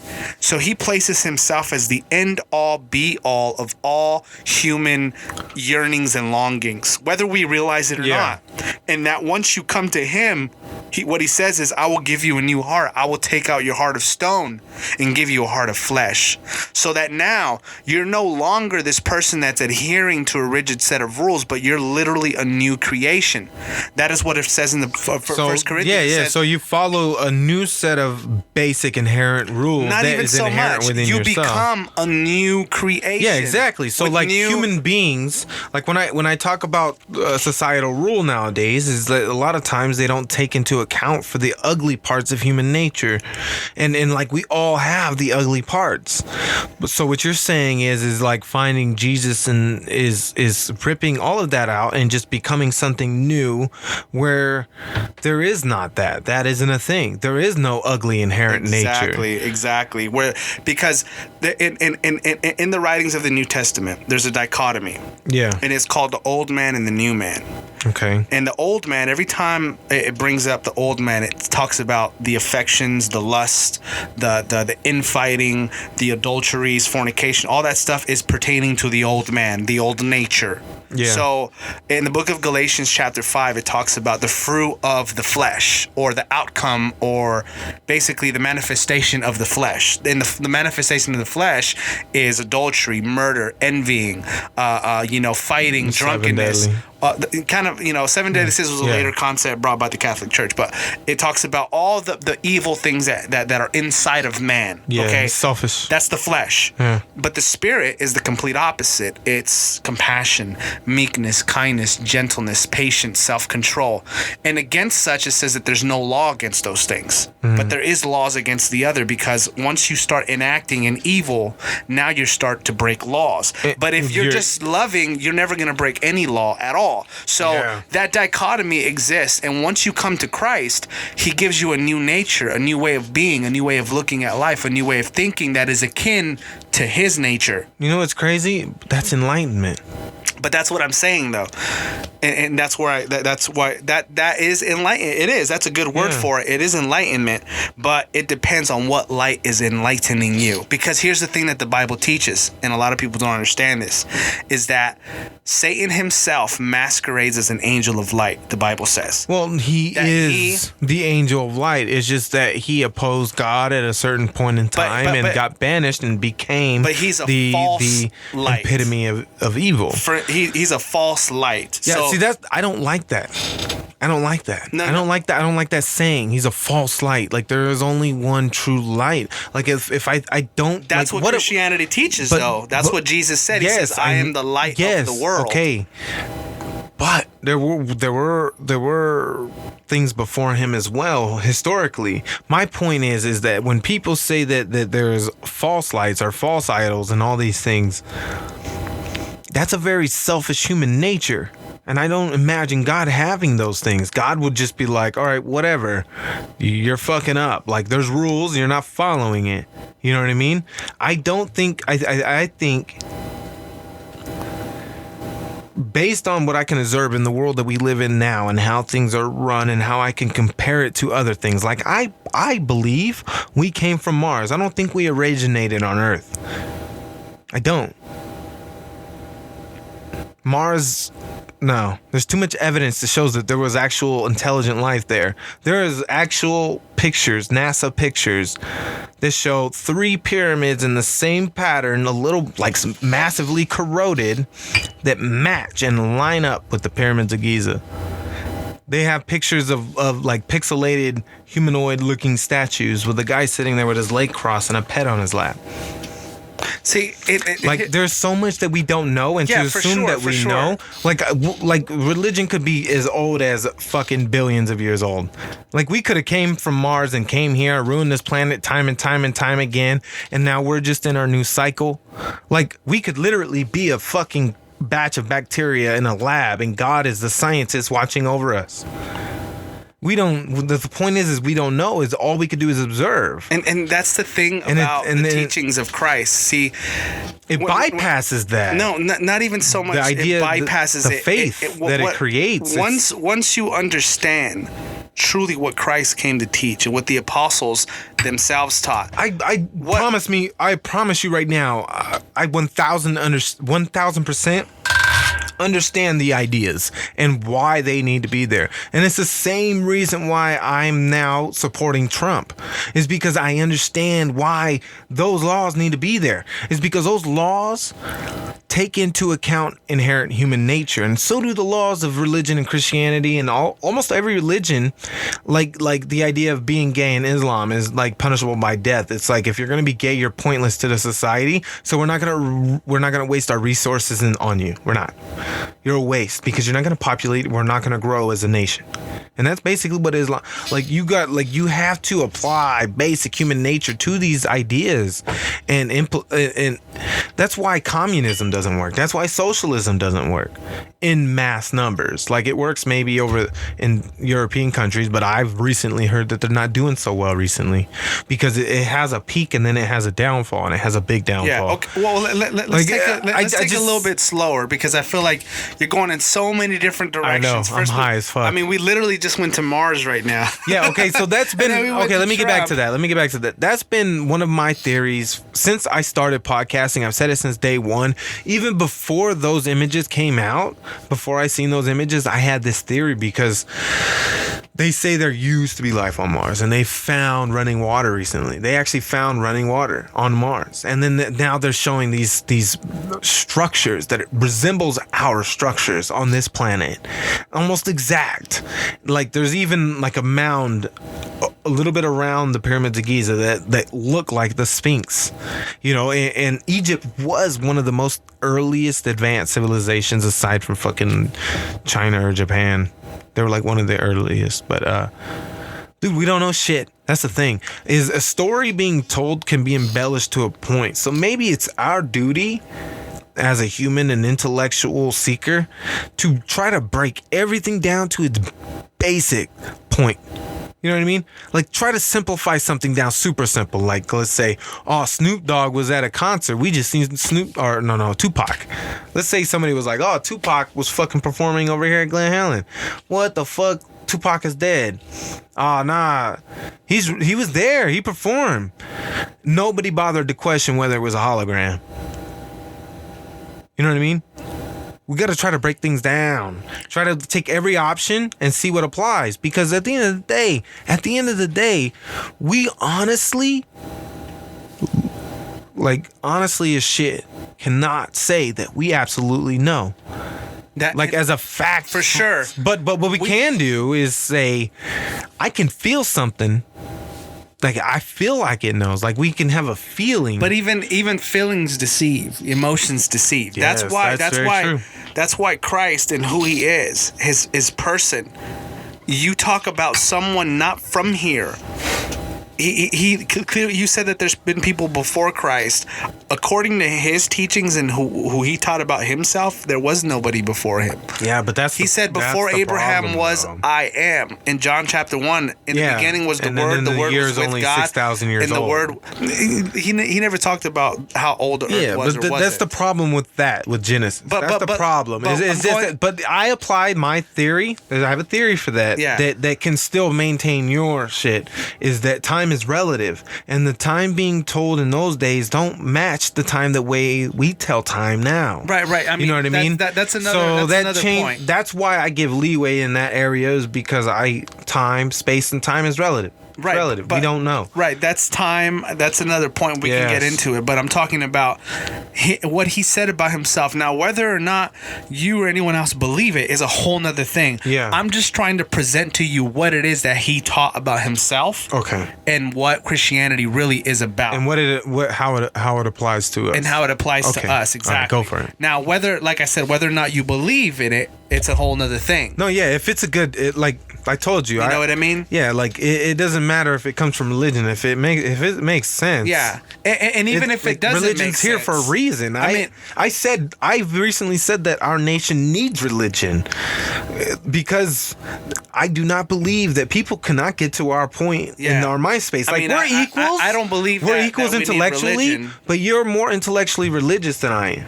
and I feel like people need that. People need that shit. And man. here's the thing, man. I wouldn't look at myself as intellectually religious or religious in and of itself. Don't allow the fact that you didn't go to a college take away from anything. Forget that. I've talked to college people. You're that you're well spoken. You have the facts, you have the knowledge, and you have perspective. That's basically what a fucking college professor is. Yeah, I mean, you know, well, thank you for Fucking that. Dr. Ivan over here. That's very kind of you. Very kind of you. But going back to the teachings of Christ, you know, when we talked about earlier, you say you didn't like the fact that, you know, there's a false light and so on and so forth. Yeah, because that is what the Bible teaches. The Bible teaches to us that it's a biased perspective, and I don't think God is biased. Well, whether or not it is, God is yin and yang, and that's why He destroys and He creates. But here's the thing, man. When you say things like, well, I don't think God is this way, that doesn't really mean anything. You know what I mean? Because all you're saying is, I don't think, yes. You know, it's kind of like you telling me, you know, because I know my mom, right? Okay. Yes. Well, I don't think your mom, it's like, I'd be like, and then I got to tell you, well, hold on, you know. Yeah, Tony, because you don't truly know my mom. You don't truly know yeah, my mom. Yes. And then now imagine God, who's outside of time. And that's how can you say what he is and isn't? God can be this dictator that hates us and just wants us to all go to hell. You know, how would we know that? We wouldn't. But here's the thing about who Christ is, and this is what I'm trying to get you to understand. Christ is telling us who God is because he is God. Yeah, he manifested himself in human form. Now, whether or not you or the rest of the world believes, that's a whole other story. But what Christ came to teach is the teaching of who God is. Once and for all. He basically came to say this, and this is why Christians in the first century were murdered. Because what we were essentially saying is that all the idols of the world, all the belief in God, every single thing that wants to speak about who God is, other than this teaching here that I'm trying to convey to you, is wrong. Yeah. Now, that's the crazy thing, right? Because that's where you come into the false light. Jesus Christ, when he came, he said, I am the light of the world. He said, I am the way, the truth, and the life. He said, no man comes to the Father except through me. He was saying very, very definitive, harsh, rigid statements. By saying that, what he was basically saying is this: Islam is a lie. Buddhism is a lie. Every other philosophical concept about who God is or isn't is a lie. If it's not me, it's not true. This is why the apostles were murdered, man. Imagine going into a town, a tribe, right? For thousands of years, they believed that the sun was God. Because obviously, Sun, you know, the sun Without gave the him. sun, we have nothing. There's some logic in it. I'm not Yeah. gonna lie. There's some logic all in the believing things, that. all the things being worshipped in those days were things that provided For life. sure. Yeah. So that's why the Aztecs, you know, there was logic in that for sure. Yeah. Okay, the sun gives, you know, photosynthesis. I mean, they didn't know anything about photosynthesis. They didn't know the but- science, but they Right, knew they how knew it that- fucking worked. Exactly. Yeah. So, but here's the thing. This is the equivalent, and this is who Jesus is. I'm just gonna sum it up. Jesus is the equivalent of us going to a tribe that for thousands of years worshiped God as the sun and telling them, "Hey, you guys got it wrong. I'm God." Oh my God, that's terrifying. That's who Jesus is, man. Did you just? There was a recent thing on the news recently that they found a tribe of pygmies that have never had no contact with any outside world ever, and they have existed there forever. This is an untouched civilization of humans that have survived without anything, Without any interaction from the without outside anything, world. Wow. just what they had. Yeah. And I think that is the true nature of God. I mean, see, they would have, because in the book of Ecclesiastes it says that God has set eternity inside the hearts of man so that they would seek after him. And when Yeah, Christ so came, like that. I agree but- with but- that. Like for me, it's enlightenment, it's intelligence, it's calmness, it's being one with myself and being at peace with the universe. yeah, but if your enlightenment leads you to believe that God is, you know, the sun or whatever, then according to Christ and his teachings, then that is not the true light. Now, if the That's light, just weird. It is, and this is why, dude, for thousands of years, my brothers and sisters who profess Christ have been murdered, because we are telling, in essence, the entire world that unless they follow Jesus, they're not going to make it. They're not going to live forever. So they might as well just die. They might as well just die. In That's essence, terrible. It is. But if it is true, then See, that's that's what the end result. And here's the thing: there is no other way to cut it. And this is why Jesus himself was I murdered. think it could have been executed differently. Well, that's why Jesus himself was murdered, because Yeah. what he was saying, even to the own people that thought that they knew God, is that they were wrong. He had to create a scene. You know, He had to create a scene that was going to go down in history because there was definitely a different way to do that. but here's the thing: he didn't ask for it. Just by him teaching the truth about who God is, Yes. brought it on him. Yes, just like because what I said to you. inherent Just like what I said to you. Yes. If I go to a tribe and I begin to teach that the sun isn't They're gonna God, kill you. after a while they're gonna kill me. Yes, it's an inherent human nature. Right. And I talk about that shit a lot. Like, you have to, like, we have free will, which gives us dichotomy. We have different thought patterns. We don't only think good. I have shitty thoughts all the time. For sure. Like, I imagine some shitty things sometimes. Yeah. But that's because I'm a human and I was given free will and I've been exposed to different things and like my thought patterns are random. But next to godliness is recognizing it and not acknowledging it. But this You is know why what I the mean? scriptures are the only book in the history of humanity But I didn't that need it. speak to your human condition. But I didn't need it. Whether I or not found you it on need my own. Yeah, whether or not You know you what I need it mean? or not, these people in ancient times A lot didn't of have an people need answer it. for it. That's what I'm saying. Like, even- our society today needs religion again. Because a lot of people cannot find what I have found through my life, through my experience, and trying to be the best that I can be. The requirements it takes. But even know then, what I though, mean? you haven't found it, because I mean, I still haven't. No, but I'm as close as anybody else. because I mean, and you know, you were telling me, well, I think, you know, we came from Mars. You know, that's a postulation that you're making. Well, yeah, And then because I God think- created everything. Who says God created Earth first? The Bible was written. There could have been a whole nother Bible. I mean, there was a Bible before the Bible that was written on land skin.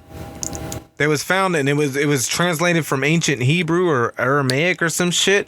And even then, like, we couldn't really translate it because nothing matched. Well, we didn't understand it. well, That culture had there were died. languages before Hebrew. Yeah, and Aramaic. so that throws in another human error, human little fucking asterisk next to this shit, is because the simple fact that even today, with all the fucking knowledge we have, with all the communication abilities, the ability to actually fly somewhere in a village and learn a language that you never learned before, so that you can read a text that you know what I mean? Like, that wasn't a thing back then. You know, so we have to imagine that people threw in some guesses and filled in some spots to make it sound correct. You know, it's constantly being translated, and we have to understand that it might not be so cut and dry. But maybe humans adapted and acknowledged the fact that maybe we need to tighten this thing up because people are starting to act wild, and we need to, like, you know, bring them in, like, you know, kind of like today, kind of like how the world is acting now. Like we need something to tighten it up so society gets its shit right. But that's the thing, though. The Bible isn't promoted right now, and it hasn't been for the last few hundred years. And that's what I'm saying. That's why our culture is That's why I don't understand. moral. Well, not even so. We're actually degrading in morality. We're becoming more perverse than ever. Yeah. And it's because we've basically said, you know what? We want nothing to do with God. It's kind of like what Nietzsche said. He said, you know, we've killed God. God is dead. Yes, we killed him in our hearts. He doesn't exist. Yeah, we've killed him. You know, in essence, philosophically, you know, we've created different schools of thought like evolution and so on that takes away the need for God. I think their evolution needs God. The fuck? If it's true, it doesn't. That's the whole point of evolution. Nothing started from nothing. No, but that's the thing, though. Even though that may or may not be true, evolutionary thought and you know, materialist thought is that there really is no answer for that. I apply it to artificial intelligence. I apply it to fucking self-cloning nanobots. What? Yeah. Think about it, man. Think about it. Think about it. Like, we are basically a machine. We are nothing else but a robot. I mean, I would. Does that sound weird? No. But I just didn't know where you drew that connection. No, like I heard myself right now. It didn't sound right. We are essentially a biomechanical robot. Our brain, our entire body runs on electricity. I can dig that. And little fucking cells and different fucking components that can be interchanged and exchanged. You know what I mean?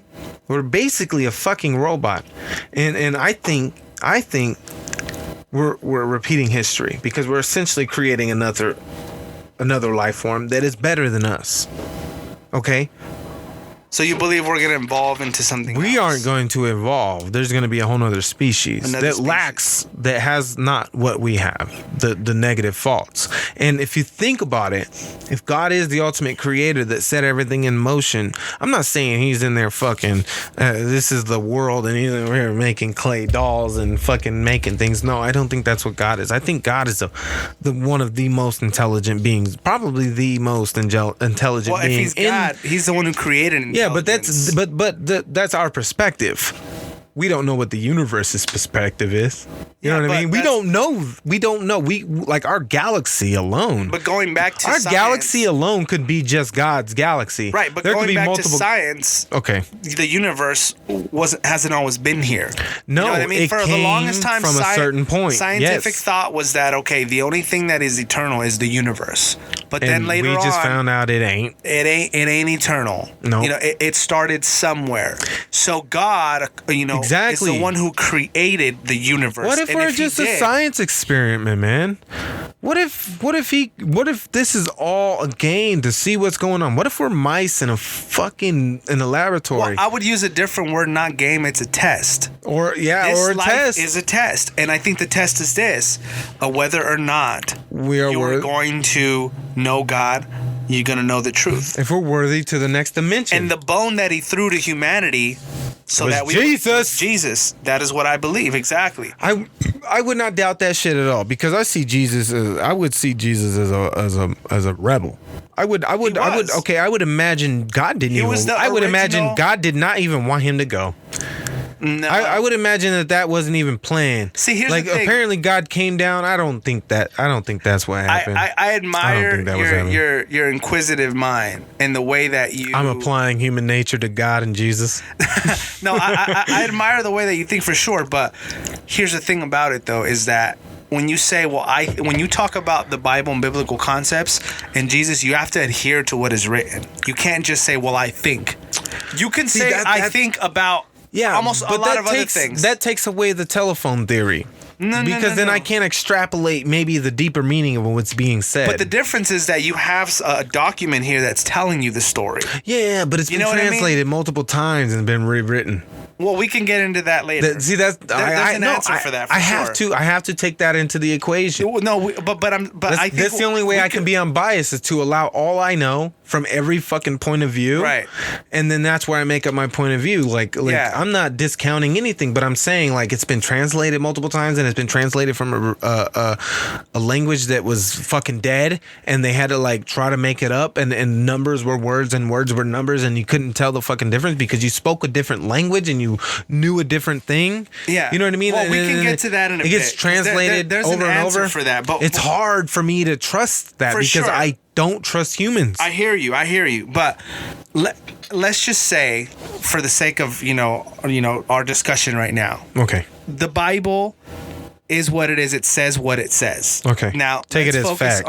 Let's just take it as fact for now. Okay. Because when you get into the different translations, that's a study in and of itself, and there's some answers theology. for that. That's theology. Yeah. Well, theology is more the study of the Bible. But when you talk about how the Bible came to be, then now you're getting into history. Now you're getting into anthropology, study of man. But what the Bible teaches about God and His creation is this: that God created man, and He had a plan for man. The same plan He still is going to enact. Well, what the fuck is it, God? God damn it! Well, and the plan when He created Adam and Eve was that we would, be beings that are made in His image, See, that bothers me. Harmoniously. Adam and Eve nature. bothers me. Well, yeah, whether it bothers you or not is not the point. That's what the story is. Yeah, I know. Yeah. That's why I don't. I don't know, man. And then it continued on, and then there was the rebellion that came. Yeah. And obviously we have now what we have, the state of affairs that we have today and that we've had for a long time. Now, God could have left His creation to just be, right? We could have just continued on in our demise. We would have probably not even made it to the year 2017, to be honest. We would have probably ended the species, ended the race, and this is my opinion, had God not intervened. Because our nature is to build kingdoms. Our nature is to destroy one another. We're cancer. At the end of the day. We're a cancer to ourselves. We're cancer. So God, though... Planet Earth is our host. Yeah. We are cancer. Planet Earth is a pancreas. And we are pancreatic cancer. So God, before the foundation of the world, because He is all-knowing, He knew that it was going to happen. So it's not like I hate that too. It's not like it's like when I tell my kid, that kid's gonna get you, or if you keep doing that, you're gonna get hurt, or fucking you keep hanging out with that, you're gonna wind up in jail, and then it happens. Remember we were talking about last time about his relationship with time? Yeah, and about it's relative. It's relative, right? Yeah. So there's something going on there because the Bible says that the Lamb was slain since before the foundation of the world, or in other words, true. Jesus Christ. And science follows that. Jesus dude. Christ was already sacrificed for the world even before the world began. How in the world does that work? I don't know. Well, just maybe because it's preordained. Maybe it's just a metaphor. It's not even just it's not preordained. It's more so He foreknew. Yeah, that's what preordained is, nigga. No, preordained is more so like it was everybody already knew. Like, dog, this nigga was born to die for these motherfuckers. Well, that's preordained. Yeah, I guess you can use that word for sure. Preordained. I'll give that one. Yeah, let me use that fancy word. So it was preordained to have happened already because God was going to again. He was going to throw the bone to humanity to know Him, and that's to me God's How many love. kids you think God had? Let's be real. Take it outside. Let's take God. Let's Westworld. Okay, Westworld. Do you watch Westworld? No. You need to watch Westworld. No, I don't watch. You can apply it to this. Okay. It's good to see perspective, a different point of view, like Ex Machina. It's a great point of view. How many kids did God have? God isn't human like we are. I know. God is spirit. So the Father and the Son and the Holy Spirit have existed from eternity past. So no one created them. What if we're virtual reality already? Well, what if this is a hologram? What if that plant stood up and socked me right now? There's a lot of what ifs, man. Yes, But let's talk more plausible what ifs. What if God is just like some dude in a fucking control room? Here's the thing. To me, We don't know, man. Science. If God is who he says he is in the Bible and Christ is who God is, then there is no more what ifs. I feel like He already revealed himself to us. Well, I feel like I think he moved on, man. I think he went on to another science experiment because there has been no fucking intervention of nothing, no enlightenments, no spiritual nothing. It's only been a degrade, and it's going directly towards a downfall. And I don't see no healing. It's an interesting conversation. Where I is think- that Messiah gonna come from? Well, that's because when I hear you speak, Tony, you have a lot of ideas, and I think you're the prime example of all of us that want answers. Not all of us. I like 'cause a lot that of people answer. don't want answers. You're the prime example of the human condition as far as wanting to know truth. The seeker, yeah. The seeker for sure. Yeah. You're a seeker all day because you're like, well, what if it could be this? What if it could be that? And these are things that are coming from inside of you that aren't just out of a vacuum necessarily, but you've thought about these things. Yeah. You've considered I've these had things. experience that caused me to create thought. Yeah. So you have creativity going on when you say these things, and I fully admire that. And all I'm trying to tell you is that whether you believe in it or not, is that Christ came to set the record straight for us. And that to me was an act of love by God. Because God could have easily, if he created us, if there is a creator, left us to our own devices and said, you know what? Forget about telling them the truth about who they are. I can see that. Let me just allow them to figure it out on their own. And then now you have all these tens of thousands of religions about what we feel about life. The tree, the sun, the air, the moon, the It was all elements, leading up all to this other stuff. I just had a thought. So God, in the person of Christ, because here's an interesting thing that the disciples asked. The disciples asked Christ, and this has always struck me pretty interesting. They were seeing Christ do his miracles. They were seeing Christ teach with that wisdom that he taught that was so uncanny, so undifferent. He was the Tony Robbins of the Jesus time. Tony Robbins. No, man. Tony Robbins paled in comparison to the type of intellect and really the teaching that Jesus brought with authority that they had never seen before. So he was this figure that to them was so out of this world. And even then they questioned, who is he? And then they said something to Christ, which was interesting. Listen. Okay, we see your miracles. We see the crazy things that you're doing and things that you're saying. But it's not enough for us to believe you. Show us who the Father is, then we'll believe you. Show us who God is, then we'll believe you. And then Jesus said something interesting. He says, behold, have I not been with you long enough? If you have seen me, you have seen the Father. What was he saying? That I, Jesus, am the very embodiment of who God is. So I'm showing humanity, the entire human race, Okay, I don't who take God away from is. I mean, that's who Jesus is. And I can explain that through my theories. And I don't discredit that at all.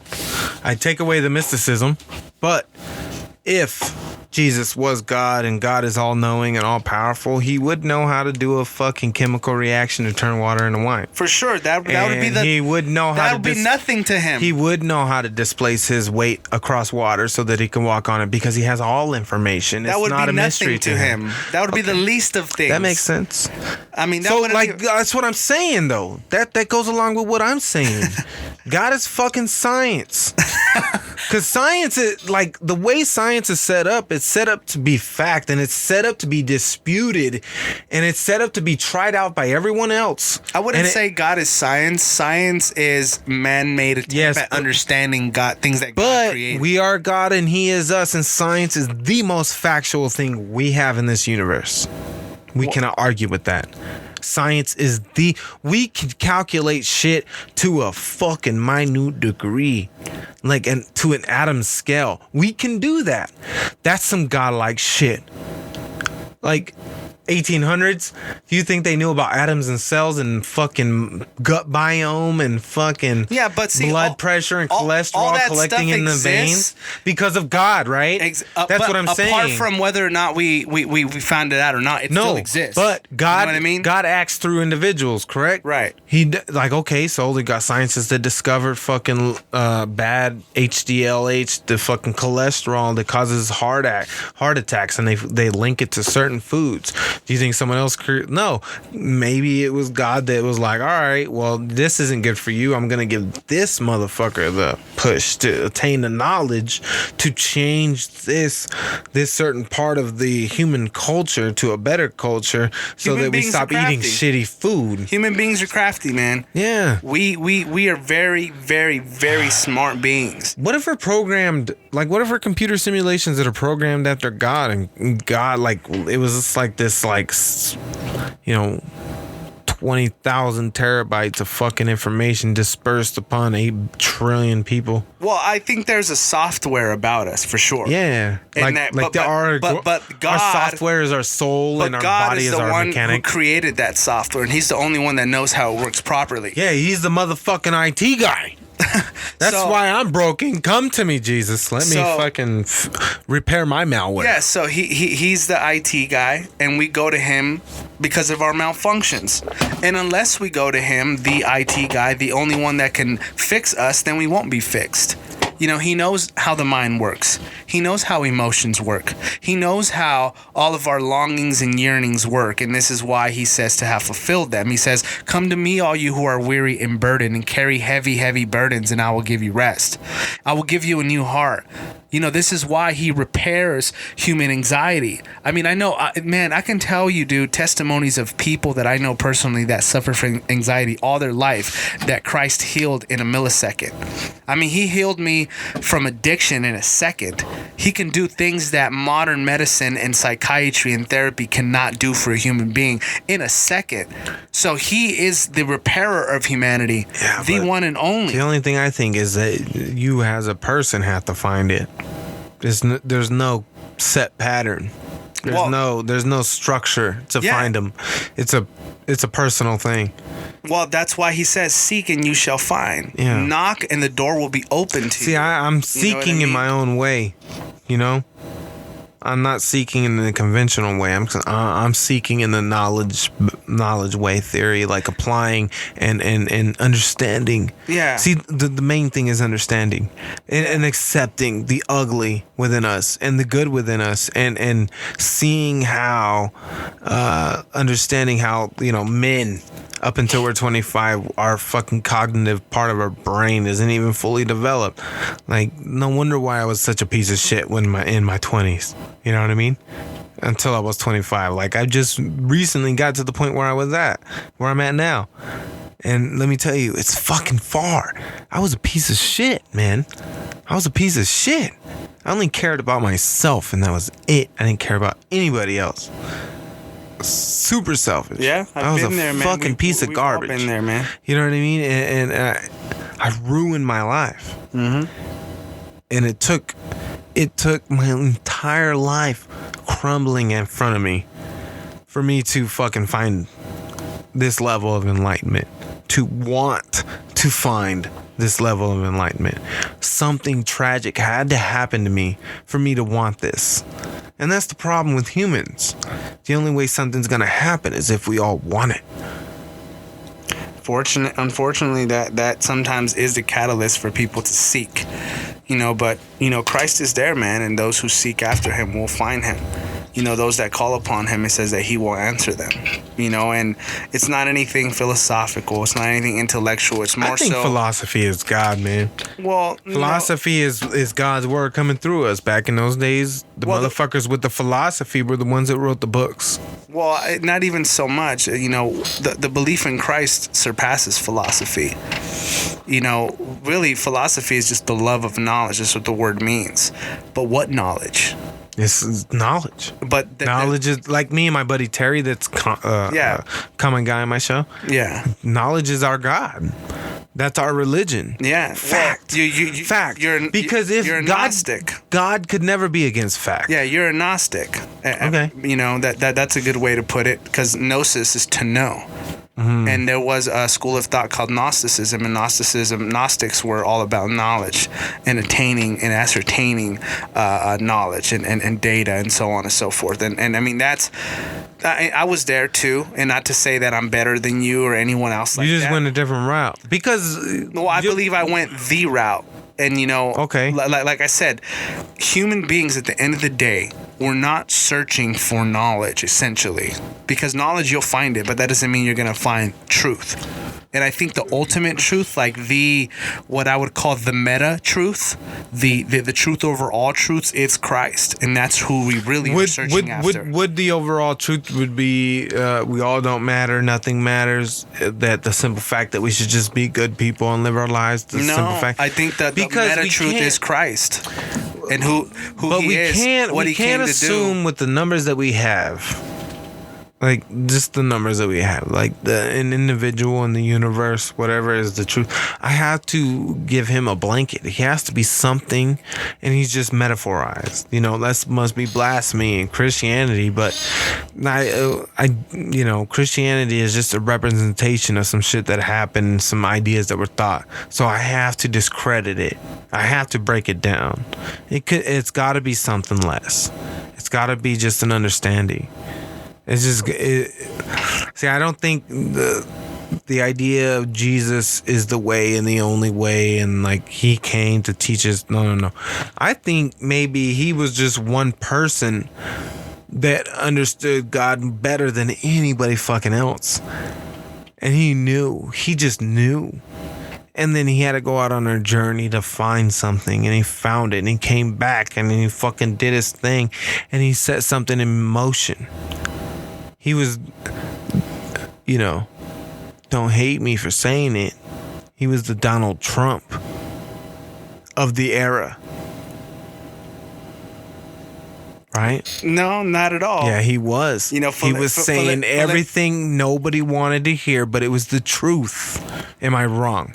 Well, Philippians chapter 2 talks about Christ and his mentality. It says, "Let this mind be in you, which was also in Christ Jesus, that though he came in the form of God, made himself of no reputation."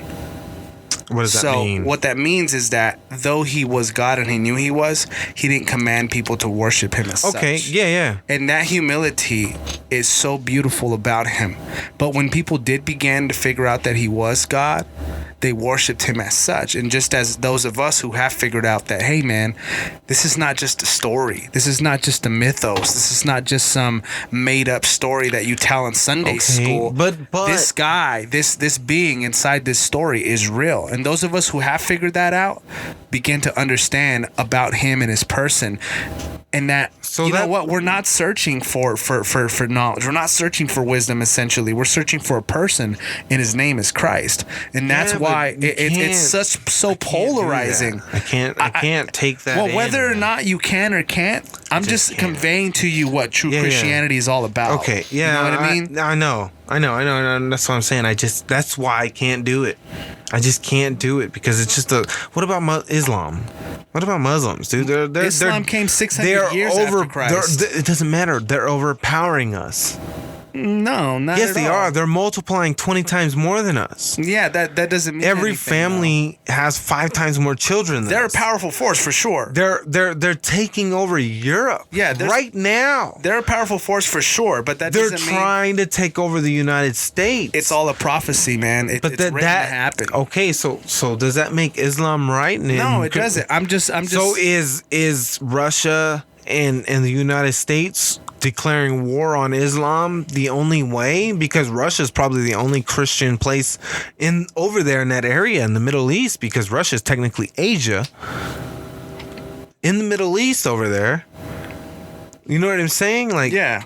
That's the only way it's going to work, is if we team up with Russia and fucking fight all the fucking Muslims and the Saudis and the fucking Wahhabis. Yeah. Well, now we're getting into geopolitics. Yeah, it falls into religion. For sure, it does. Like if the majority of our world, the majority of our world believe in something different than what we believe, are we wrong? Well, not because. Or you are we believe- strong? Like I don't know. It's all perspective, and we can only assume because we're Americans, we're a lot stronger than everyone else. The but fact that little people believe something or a lot do doesn't make something right or wrong. You know, the truth about who Christ is and what he taught about himself. would God or Jesus be okay with the complete annihilation of Islam? Even if you annihilate Islam, it's not going to do anything as far as for humanity. Because Of course it the would. culprit Of course it would. According to Jesus, according to his teachings, the culprit isn't a religion. The culprit is sin. And So sin it's is yin inside and of all yang. of us. It's Buddhist. No. It's Buddhist. That's a Buddhist the ideology. culprit- no, it That's isn't. Buddhist. Yes, it is. There That's is not- good and there is ugly. There is evil within all of us, and there needs to be a balance. There needs to, and I agree, and I say this about everything. There needs to be a balance because the universe, magnetism, electricity. There has to be a negative and a positive. There has to be yin and yang. Yeah, well, There has Christ to be, doesn't teach that there because needs to there be is a no balance, balance. though. But then that's a problem. He teaches the destruction of evil, and that's it. That's that doesn't not work. going to happen yet. But when he establishes his kingdom and he returns, that is when that is when said the to fuck happen. is that gonna happen? That's fucked up for everybody else in between. Yeah, I mean, like I said, The fuck, man? It may Get seem your like shit a together, far-fetched God. idea, as far as his return and stuff. But that is what he teaches. I don't think he's gonna return. I don't think that. I think we're gonna evolve. I think that is gonna be the return of God. I think we're gonna evolve to an enlightened state. I think that's the return of God. Well, I know you believe a lot of different things, Tony, but what Christ teaches, man, is that we are innately and in a lot of ways evil.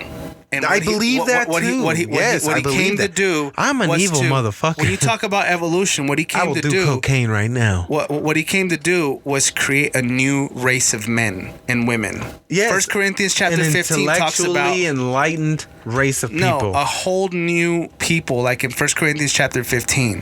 When the resurrection occurs, we're going to have a new body, a new glorified way of life. Yeah. And that is going to be more akin to who Christ is, closer to Yeah. him. And that's who we're going to be. That And when that happens does all the happen, time. that institutes a new race of people. That is what the gospel teaches. That's hippieism, man. That's Not hippieism. That's That's Christianity. hippieism. That's That's hippie. Christianity. That's hippies. Hippies capitalize on that idea of peace, love, and unity. Well- There's nothing more godly than peace, love, and unity. But there's war, false no love, evil. there's false peace, there's false unity. Why is it false? If you're only Because it's counterfeits. because when you're we're getting only into the because light you're and not stuff earlier. That's selfish. The idea that I can't love both of my children and my children can't, like, both of my children come, like, my daughter has me, right, and her mom, but she also has her mom's dude, and she also has Ruby, my lady, right, and she also has my son and her mom's son. That's like making her choose who the fuck she's gonna love. I don't think that's the best example. Yeah, it is. Like, you break it down to the basic fucking narrative. The basic narrative. Like, yeah, God might be almighty, but, like, it can't be anything different than what the fuck we experience if we are made in his image. If we created this world, he created us in his image. And we did it through epigenetics and fucking subconsciousness and fucking following the teachings of the Lord. We got here because of that. Like, you can't discredit that. Otherwise, you discredit human nature. Well, when I talk And about God's hand when in I the talk fucking about game. a false light, there is a true teaching of who Christ is, and then there's a devil that's trying to mar that And teaching. that's why I don't. because he knows that the moment someone grabs a hold of that teaching of Yes, Christ, and that's why I they're don't gonna be apply set to free. religion at all. that they're going to be set free. No, I don't apply to religion at all because of that. And he creates all these distortions about who Christ is to fool people, Christ so that they has- don't believe like, that if- there is if- a true Christ. if- And that's what the example I was giving earlier about the true light and the false light. Yeah, the hippies talked a lot about love. Yeah, they talked a lot about peace, but they achieved neither love or peace. A lot of them died because of overdoses. They had babies out of wedlock. It was a whole messed up culture. What love, peace, and unity was in that? It was all false unity. It was under the pretense of and love, that was- but it wasn't truly love. It couldn't What be Christ came to sustained. teach was true love, Yeah. true peace, true unity. Of Yeah. which, apart from him, it will never happen in the history of humanity. Apart from Christ, there will be no it makes utopia. sense. It makes sense. All of the rules in the religion make sense on why a society should follow it. It makes sense because it guarantees. It's like sustainability. You know, It's sustainability. It's not so much that it makes sense, Tony. It's just whether it's true or not. If God did create us, bro, if we were created by Him, man, if He created us, I just don't think he's micromanaging us, man. He's not. Like, We have our own choices to make. Yes, for sure. and then like I think everything. But the reason why I follow everything him was set in isn't motion. because he micromanages me. It's because I love him. Yes, It's because you found him. Yeah. You had to find him through the ugly. You have to respect the ugly, because that's why I have this tattoo right here. I don't know if you like anime. You know what that is? Yeah, I know what anime is. Do you know what this tattoo is on my stomach? No. You don't know what anime is, then. I mean, This is I know, Naruto. I don't watch anime. Naruto. But yeah, I know what this it is. is the nine-tailed demon Okay. seal, right? So in the show, Naruto was a child of the fourth Hokage, and the most devastating demon was unleashed on their village by an opposing guy, and the Hokage was like a master at he was like the greatest ninja, right? The Hokage is like the fucking strongest dude in the village. That's why he's a leader. And they fought the demon, the nine-tailed demon, and the mother was like the top of the chain at a sealing jutsu, sealing away demons and locking them away. And the only way they could lock away the nine-tailed demon was to sacrifice themselves and their son, which was Naruto. So they locked away the nine-tailed demon within their son. He had to grow up being shunned, ostracized, demonized, hated by the entire village, and he refused to give in to the evil. He refused to give in to the hatred. The only thing he ever did was work harder and harder and harder and harder to be loved by the entire village, to become the village superhero, and then eventually become the Hokage, the guy that fucking watched over the village. And through that, he had to fucking go through everything you can imagine. People hated him. Their loved ones died because of the monster that lives within him. Nobody wanted to be around him. He had no friends. But he was like, I'm going to make everybody love me. I'm going to make everybody fucking love me. I'm going to fucking save everybody. I'm going to become the strongest. I'm going to save everybody. And in the process, he had to become friends with his demon. In doing that, he made the demon good. And they worked together. And that's what I think yin and yang is. And I think that's what's next to godliness. Because I think God has to recognize the yin and the yang. There has to be evil. If there is no evil, there is no good. Well, evil serves its purpose, but God is light, and in Him there is no darkness. You know, God is light. But there is darkness without Him. Well, yeah. And people need to experience the darkness is, in to essence, respect the light. Darkness is in essence the absence of light. I do agree with that. Yeah. But even more than that, the darkness exists so that we know that there is. Because if there is a darkness, then there must be a light. Yes. And if there is a devil, there must be a God. And that's the thing. It's so important that our culture, that our generation, that our people search, that we want answers, that we ask questions, that we go off on these intellectual journeys. But if you just ask questions and you just go off on these intellectual journeys and you don't get a result or an answer, then that's where you need to question where you're at in your philosophy. Christ is, to me, the end-all be-all of the search for knowledge, the quest for truth. The question for that is how do you find that? That's the question.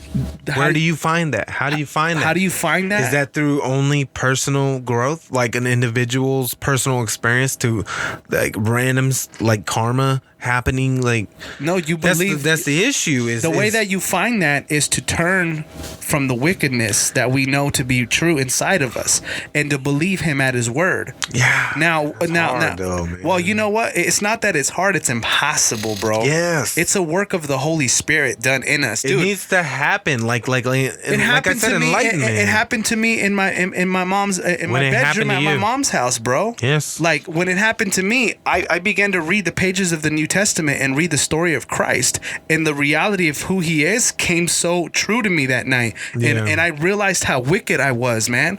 All the evil things that I had done. It once terrifies I realized you, right? that, it terrified. Once I realized that, I began to realize, wow, You're the one who I've been searching for from the time I was a little boy. You're God. I bowed my knee and I profess allegiance to him, and I haven't looked back ever since. But I've done that so many times. I got baptized twice. I grew up severely religious, man. You got baptized before? I've been baptized twice.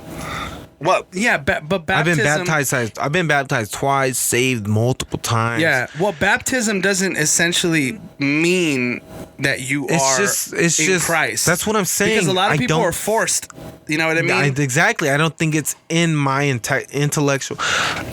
If God is real and he says what he is, then he has a plan for me. For sure. And I'm meant to be this way. And I'm going to trust that. Because even if God didn't mean for it to be, this is the cause and effect. The basic laws of nature. What I choose is going to dictate my outcome. And from what I understand of the world, being a good person means being next to godliness in almost every fucking religion. Being a good person, at the end of the day, that's all it fucking takes. Don't be a cunt. Do you know what the word gospel means? I don't know. The word gospel, a lot of people think is just like, this weird thing where you jump up and down, gospel or gospel music. But the word gospel literally means good news. The message of Christ is good news for humanity. The good news is that we are fallen creatures, that we live in a system, in a world where it's evil... a dichotomy. Well, the good news is that we live and light. In a system in this world that is evil, where horrible things happen left and right. Mm-hmm. And the good news is that there is going to come a better system, a reality of things that is going to be in line with what we know inside to be true love, right? And the good news is, I think that's a given. And the good news is this: that Jesus Christ came down to take the penalty of our sins and the amalgamation of all the evil things that all of humanity have done upon himself, paying the price for all of it. It's akin to say you were inside of a trial, right? And that you were guilty. Dude. The judge called you guilty and he said, dude, you're going to spend life in jail, or we're going to execute you. And that's the verdict. That's essentially the verdict for all humanity. We're all destined to die. We're all going to die at some point. But someone stood up and said, Judge, I will take his penalty for him. And the judge says, okay, let me set this person free. That is what Jesus Christ came to do for us, man. Yeah, but there's so many of us now. On himself. But he did it for all of us. Yeah, but come on. That is what he did. All the shitty things these motherfuckers are doing are forgiven? No. Yeah. It can't be forgiven. It can be forgiven. The mass graves that the cartels have been doing in South America. Man, if they repent and fucking and they Saddam come to Christ, Hussein and fucking Gaddafi and Mao and Hitler. We get into this thing about that fucks comparing a sin. There's huge for sins. Sure. I don't disagree crazy. with that. What Hitler did completely eliminates all of God's point of view. Everything God or Jesus believes in. It completely like the extermination of fucking the Jews and Hitler and Mao and fucking Stalin and fucking Hussein, who was fucking gassing their this is crazy. That's the greatness, and that's the beauty of God to be able to forgive that. Man, because you can't forgive that. That doesn't make no sense. At the end of the day, to just be like, oh, my bad. All right, we forgive you. Come on in. I hear you, man. To our human minds, and because we don't really understand that amount of love for humanity, that doesn't make sense. Because, to be honest, I mean, someone like Hitler, I wouldn't want to share. Hideous. Why would I share that? It's like me sharing heaven with a bunch of fucking phonies. I mean, you're not going to share heaven with anyone unless you believe in Christ. But if you do come to believe in Christ, I think even if I don't believe in Christ, I'll go to heaven. I'm pretty fucking heavenly. You're going to share heaven with people that are new creatures, that aren't anymore who they were on earth, that are created in God's image. So I would go to heaven with not knowledge of anything that I learned before? You know what? I can't God answer damn that. it. Should I not fucking learn? I can't answer that, man, because I don't even know what heaven is, essentially. I better go to the afterlife with everything I know. I will be fucking pissed if I find out that I left a lot of knowledge behind and had to start over. Well, according to Christ's teachings, man, the only way to make it there is to believe him and who he said he was. To believe in his resurrection, to believe in his sacrifice on that cross. That seems too selfish, man. That's too human nature for me.